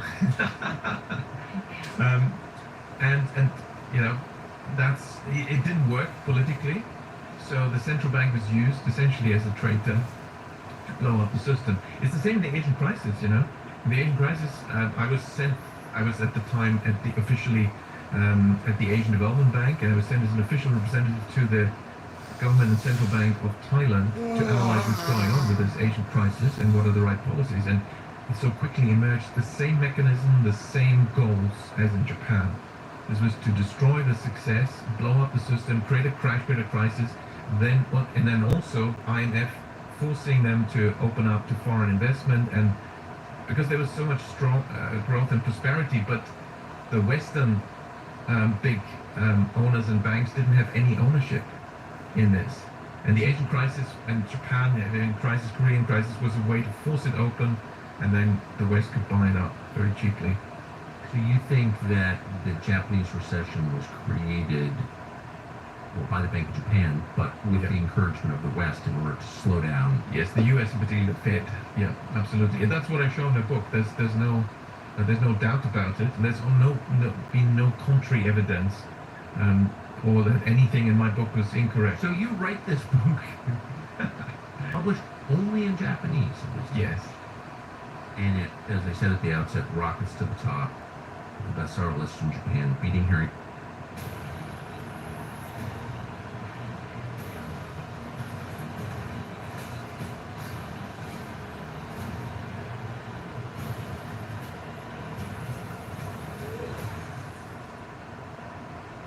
Let me guess. You're thinking about going to therapy. And as a therapist myself, of course I'm going to say that's a great idea. Harry Potter, which is amazing. And then what happens? Yes, what happened next? Well, why haven't I read this book, and why is it not on our bestseller list? Well, yeah. What happened next was, of course, in Japan, I was constantly being interviewed. I was by the daily press, by the weekly magazines, by the monthly magazines. I was given monthly columns. I was writing for years, every month, in the Japanese Economist, the Japanese Newsweek. I was in their television. There's some in Japanese. Yeah, it's all in Japanese. There was some big live show. Your Japanese is good enough to explain economics on TV. もちろん計算はもちろん説明できるんですよ。 I wonder how many of our viewers will know what you're saying. That's impressive. And so, but it was all in Japanese, you know. So it was, you know, in the media, there was some way you could see there's some pressure being applied, some high-profile live Sunday TV shows that cancelled on the day, and then the senior executives inviting me around, embarrassed to try to explain. And you know, the Japanese love the truth, so they did tell me the truth. Well, sorry, you know, we had no choice. You see, our advertisers, you know, the advertising revenue is very important, and it was one of them. He was our biggest advertiser, and told us Richard Werner can't be on the show. So you mean a company like Toyota, Canon, or something? Yeah, I can't say the name, but a company like that. Well, hang on. They have nothing against me. I have nothing against them. Why would they say that? Yeah, of course it's not them, and they also said that they have nothing against you, you know. And we're all really sorry about this, but you know, is their bank saying that they have to say this? But hang on, I don't even criticize the banks because I show that it was the central. Well, yeah, you see, the bank had to say that because the central bank asked them to do so. So that's the chain of command, you know. And so then I was cancelled in that show, or some magazine editions even. There was one, it was one of the top weekly magazines I was interviewed in. They, you know, it was very proper and formal. They came with several photographers and recorded. I checked the script, you know, everything was a big deal. And they even then sent me the actual copy of the magazine. Well, there was no article of me. It was like last minute. They even forgot to take me off the distribution list. So I called them. I said, thanks for sending this, but where's the article? Where's the interview? And they explained, well, we had to kill it because of pressure. So that happened on the one hand, but you know, still, I mean, I would say more than half of the time, my interviews got through. I thought at the time, well, it's pretty controlled. I now realize with hindsight that was pretty open, because once I went to the UK, it was like fully controlled, and you know, I did not have this media access anymore. But it was only in Japanese. So one day I got a call from a Reuters journalist. From Reuters, listen to this name, British guy on the phone apparently, and he mentions my book. Oh, so I thought, oh, that's impressive. This is all in Japanese. And usually, you know, the foreign journalists, they don't speak Japanese. So I was quite curious. And I expected, you know, he wants to interview me on the book. And then he said, oh, no, it's about your book, but it's a personal matter. Really personal matter? Yes, I'm calling. It's a private matter. I want you to help my wife. Right. Well, I'm confused. Can you explain? Well, you see, her job is to translate your book. Well, hang on. This book has been translated. It's a great translation. I helped with it. The publisher, we sat together. We were really word smithing every sentence to make sure it's got the right nuance. I wrote it in English, yes, but it's a very good translation. What do you mean? Her job is to translate my book. Yes, her job is to translate it back into English. She's given a very tight deadline, and you know, if you give us the manuscript, the original English, then she's done with her job. Excuse me, what? You know, I own all the language rights. I've sent it to some American publishers. I'm still waiting for the result. This is like a pirated translation. I'm sorry. I mean, I'd love to help you and your wife, but I can't do this against my own interests. So I had to decline. Now, he did say where she worked, and it was one of the major, I don't want to say it, I don't want them to get in trouble, even though it's 24 years ago, but it was one of the major places in Japan that are more considered official, where you also think, well, hang on, why do they need to read this in English? Because the Japanese people are quite happy. If something is in Japanese, they will only read the Japanese. You know, you've got a choice. Nobody will say, okay, I'll read the English. So it was clear there's somebody outside Japan who wants to read this, but who could use one of the major, what's considered government institutions as a translation bureau. Well, the puzzle was solved a few months later when somebody came to visit me from America, from Washington, head of one of the think tanks, and he comes. I met him before. He knows me. Well, he's doing Japan. He wanted to. A lot of people came through to see me on Japan and asked me on my analysis. And so, we met, and first thing he says, Richard, great book you wrote on Japan, Princes of the Yen. Well, hell, you don't read Japanese. No, of course not. No, I don't. But the translation is circulating in Washington.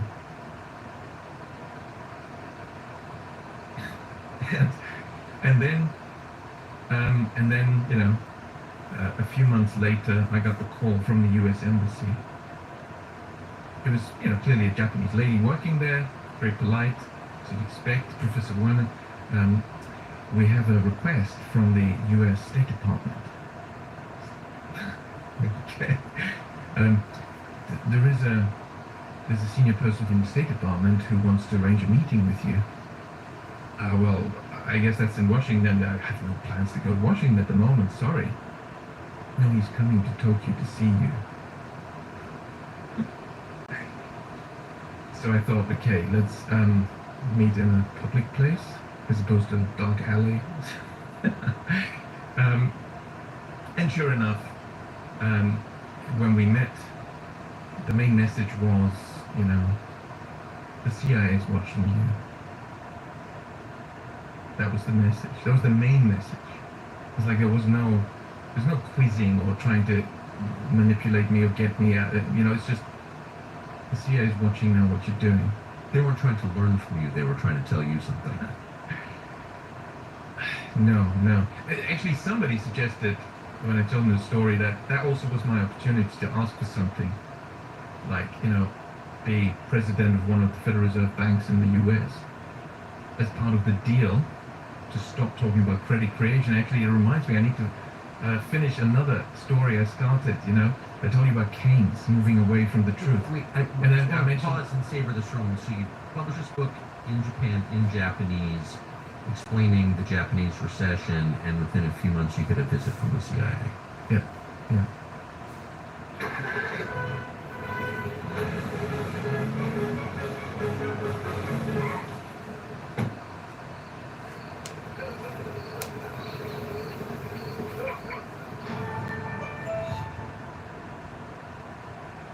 Well, I spilled the beans on what is the most powerful mechanism for both economic growth and prosperity, or arranging for the boom-bust cycles. And of course, this is something that's been happening across the globe in the last 200 years quite a lot. And I was mentioning names. And I need to tell you, to finish that before we come back to to Ben Bernanke and colleagues. After that visit, all the US publishers sent back their polite letters turning down my book. I mean, imagine, this is a book that was the #1 bestseller in Japan. It did have a chapter in it on the US. There was a link. I had a chapter on Asia, the Asian crisis, same story. And I had a chapter on my encounter with Alan Greenspan.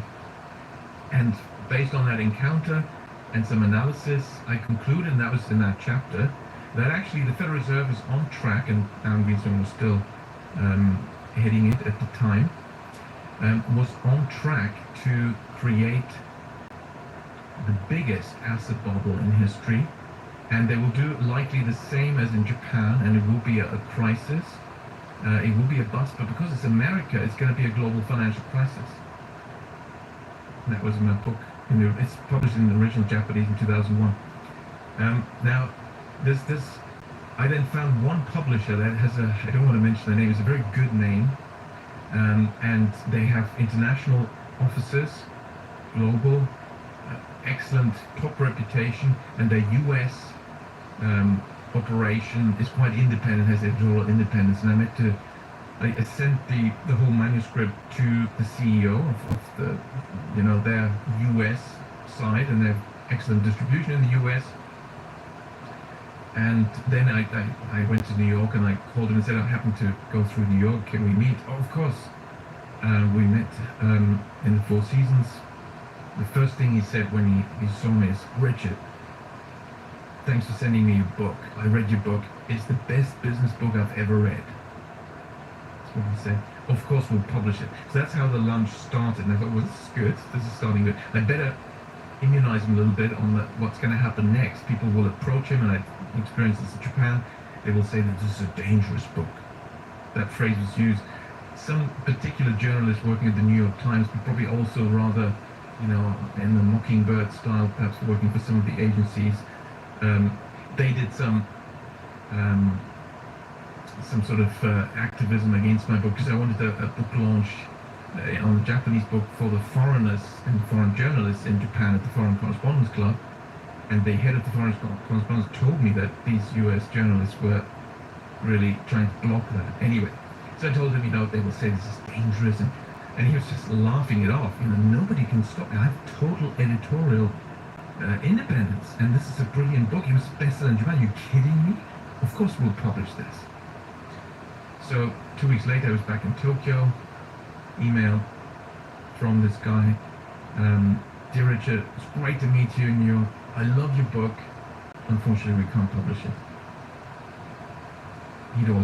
I guess he also got a visit from the CIA people. Was it ever published in the U.S.? Yeah. So then I was getting, to be honest, a little bit frustrated because I wanted the message out. It was already more than a year that I couldn't find a publisher for a book that's a bestseller. So then I thought, okay, what is it that in the US they're particularly upset about? And I concluded it must be that chapter with Alan Greenspan. And I need to now tell you the background of that and what happened when I met Alan Greenspan. You see, my first... Okay, listo para evitar la personalidad. I'm stuck on Band-Aid brand, cause Band-Aid's stuck on me, cause they hold on tight no matter what, on fingers, toes, and knees. I'm stuck on Band-Aid brand, cause Band-Aid's stuck on me. Article, after I published this paper in Japan for the Development Bank in Japan, solving the puzzle of capital flows, was credit creation was the answer. And you know, it's still the only paper to explain Japanese capital flows, but credit creation for asset purchases explains capital flows and also this huge outflow and the collapse. It's published then, it takes years with these academic journals, published in 1994. Land prices in the Japanese asset bubble and capital flows. And so that I had sent to The Economist at the time, because it also, I'd taken the next step because I realized this is so powerful. I can explain capital flows, but I realized with this I can explain almost everything. I can explain Japanese GDP growth and that work. I can explain, you know, the ups and downs of business cycle. I'm now expecting a credit crunch and a banking crisis. So, because I linked it into a macro model. There is one very simple macro model that links money and the economy, which is quite famous throughout modern economics in the last 300-400 years actually, the so-called quantity equation, NV equals PY. PY is prices times, for some reason they use Y for real GDP, real income, because the I had been used for investment by Keynes already, then we used Y for income, real income, times prices is nominal GDP. So really we're saying money, M, times a constant velocity equals nominal GDP. That's what it said. So there's a direct link between money supply and GDP. But the relationship broke down because velocity wasn't constant and it was all over the place, and that's when monetarism failed in the 80s and people thought it's not working. But what I realized was that equation is wrong. It's a special case. And because it's basically wrong on two counts. Number one is it assumes that all money creation is used for GDP transactions. But what about credit creation, money creation used for asset purchases? Yeah. Which, of course, since the 80s has ballooned, and that explains the velocity decline, you see. That explains it. So I realized we have to have two equations. One is the money going into GDP, the real economy, and money going into asset markets. And I did that, and it worked. Well, how could I do that? Milton Friedman himself, at one stage said, oh, I wish we could divide money into its use. Well, we can, if we understand the money creation process, which is credit creation. The credit data you can disaggregate. Credit for the real economy, credit for asset purchase, and that's what I did. So I call it the quantity theory of disaggregated credit. It's really the general quantity theory because it turns out the ancient MV equals PY is a special case. I've got the general case, which is credit as money and divided into the two flows: money for the real economy, money for asset prices. Anyway, so that's what I did at the time. I sent this to The Economist. They wrote a brilliant write-up, a whole page on my work. This was the economics editor at the time, and because this is pre-internet. Now, anyone who wanted to read this, it was in the public domain. I presented this at various conferences, Economic Royal Society Economic Conference, and an Asia Pacific Conference. Anyway, but people had to write to me. Two wrote to me. It was Bank of England, Rothschilds, JP Morgan, and the Fed. Now they were like, there was a fax, there was a phone call at Oxford, where I was in the Institute of Economic Statistics, and it was like urgent. Everyone saying, the Fed, senior people from the Fed, they need the paper. We need it yesterday. So, okay, and I sent it to all of them. I never heard back from anyone, but they were all clearly curious about it because, you know, in the write-up, the keywords credit creation were mentioned, and, you know, my whole approach was mentioned. And the author is a good economist, Clive Crook. You know, he wrote, I tried Box.gg before I brought them on as a sponsor, and let me tell you, I was blown away. We'll hear more about this. Well, perhaps he expected it to spread faster, and he perhaps underestimated the resistance against the truth spilling out. He may be at some other media. I think he's still writing, maybe for Forbes, or I can't remember. Yeah. Anyway, so there was this write-up. I sent it out, and then the Fed had wanted to see it. So later, when I was actually also, thanks to that write-up, I got job offers from various investment banks to be their chief economist in Tokyo. I was interviewing with Goldman Sachs, had an offer from Swiss Bank Corporation to be head of research, and then Jardine Fleming offered me their job as chief economist, which I thought, that's not bad, you know, for my young age, over, was it, 25 years old. So I took that, went to Tokyo, because they gave me the leeway to implement my credit creation model, and so quickly rose to being one of the top economists in the various surveys, Institutional Investor Survey, Greenwich Survey, a top 3 economist on Japan, because my forecast worked. If you use credit creation, it works. You know, you can forecast what's happening, what's going to happen. So they said, and you know, these firms send you around the world. You sing and dance for the institutional investors. You're on the sell side presenting, and you know, you get some really tough questions. It's a good way to get feedback and get critiques of your theories and models. So they've been pretty much, you know, tested against a lot of resistance. And when it was, and of course you go to places where there's money, so New York, Boston was also part of the itinerary as you're going around the world. But I managed to arrange an afternoon in Washington, and then I went to see the Fed. And the senior economist at the time wanted the paper, we had a good meeting, and so I asked him at the end, so, you know, who was that senior board member you had mentioned wanted to read my paper? Oh, that was Alan, of course. Oh, okay, Alan Greenspan, great. So it made my day. And then another 2 years later, there was the annual, you know, biannual meeting of the IMF and the World Bank is outside Washington. It's somewhere in the world, and it happened to be in Hong Kong. And my investment bank, the Asian headquarters, was in Hong Kong. So they had a big dinner with all the big cheese people there. And I managed to get myself to come over from Tokyo, and there was Alan Greenspan. Usually crowds around him, and you get all the top guys, you know, finance ministers, central bank governors, everyone there. And at one moment, crowds had receded. Okay, my chance. I'll go and talk to Alan Greenspan, introduce myself, and I prepared this chat-up line, which I then immediately used. May I introduce myself? My name is Richard Werner. I believe you've read some of my research. Of course, you'd expect, this is 4 years later, you'd expect him to say, your research? Like, what was that about? Tell me more. Which is sort of what I was expecting. You know what he said? Richard Werner, credit creation. Paper on Japan. Yeah, I read it twice. In The Economist and then the actual paper. It's like 4 years later. And I'm like, would you venture to comment on my paper? Next surprise.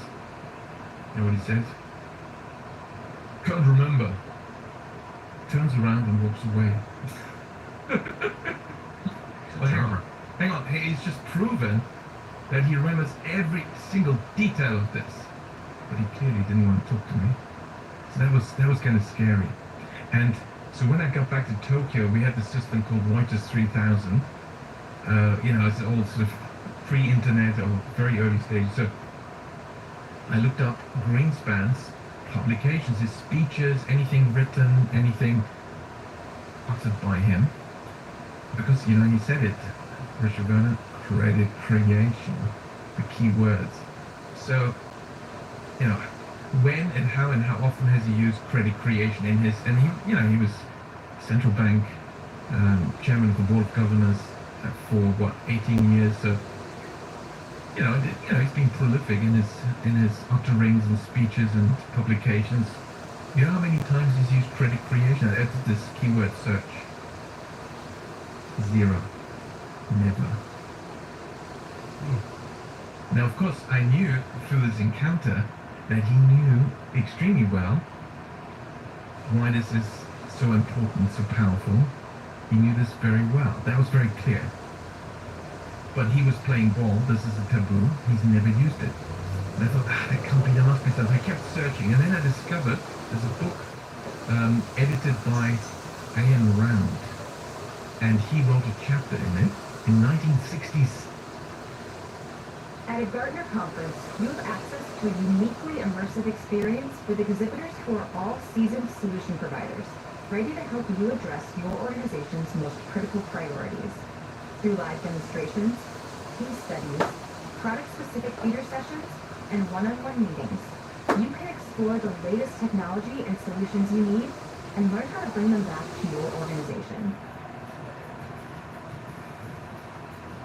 Here at Gartner, we understand that finding the right solution provider for your organization can be a daunting task.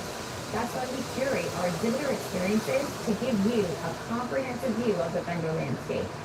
We provide you with objective insights and the latest research to help you have informed conversations with exhibitors. They explore all the vendors and they give you a shortcut to what you need. I think the atmosphere is unique here in terms of you've got so many different industries, you've got so many different points of view, this whole range of tools available to you. You're going to find an answer here somewhere. You're going to find somebody, if you look and take the time and use the tools that are available to you, to find somebody who solved this problem already. For me, this is the de facto location for all leaders in technology and innovation to come together in one discussion on how to actually solve the most challenging problems. It's really cool to see their demos and be like, wow, like I didn't know this existed, or even better, which is, oh my god, I've been looking for something like this. He's 7 when he was not yet at the Fed. And it's about credit creation. And how gold is a much better way to run the system, because once you give central banks this much power, they will create too much credit. He basically, when you read it, he criticized the Fed for creating the asset bubble of the 1920s in the US, and then the Great Depression in the 1930s, which was the Fed's job. They did that. And it wasn't an accident. And of course, the Bank of Japan was doing the same thing in Japan. So I realized, wow, this is how it works. He then was offered a job at the Fed, but he was basically told never to talk about this again. And the same is true now back to Ben Bernanke. He started to work on credit when he wrote about the Great Depression. And, there's some papers, but he hadn't discovered the credit creation aspect, like banks create money out of nothing. He'd never written about that. But he's more and more writing like, we need to look more at credit and banks. Where do we drop out of banks? We need to understand what's happening there. This sort of thing. That was his work. Until 1993. This is already after my first paper was out, and I think the Fed decided we need a counter-argument now. And there was this paper by Bernanke with the headline, Credit Creation and the Macroeconomy. Wow. That's like, wow, this is what I'm talking about. So I read it. And you know what he says? Well, credit creation is the financial intermediation of banks gathering deposits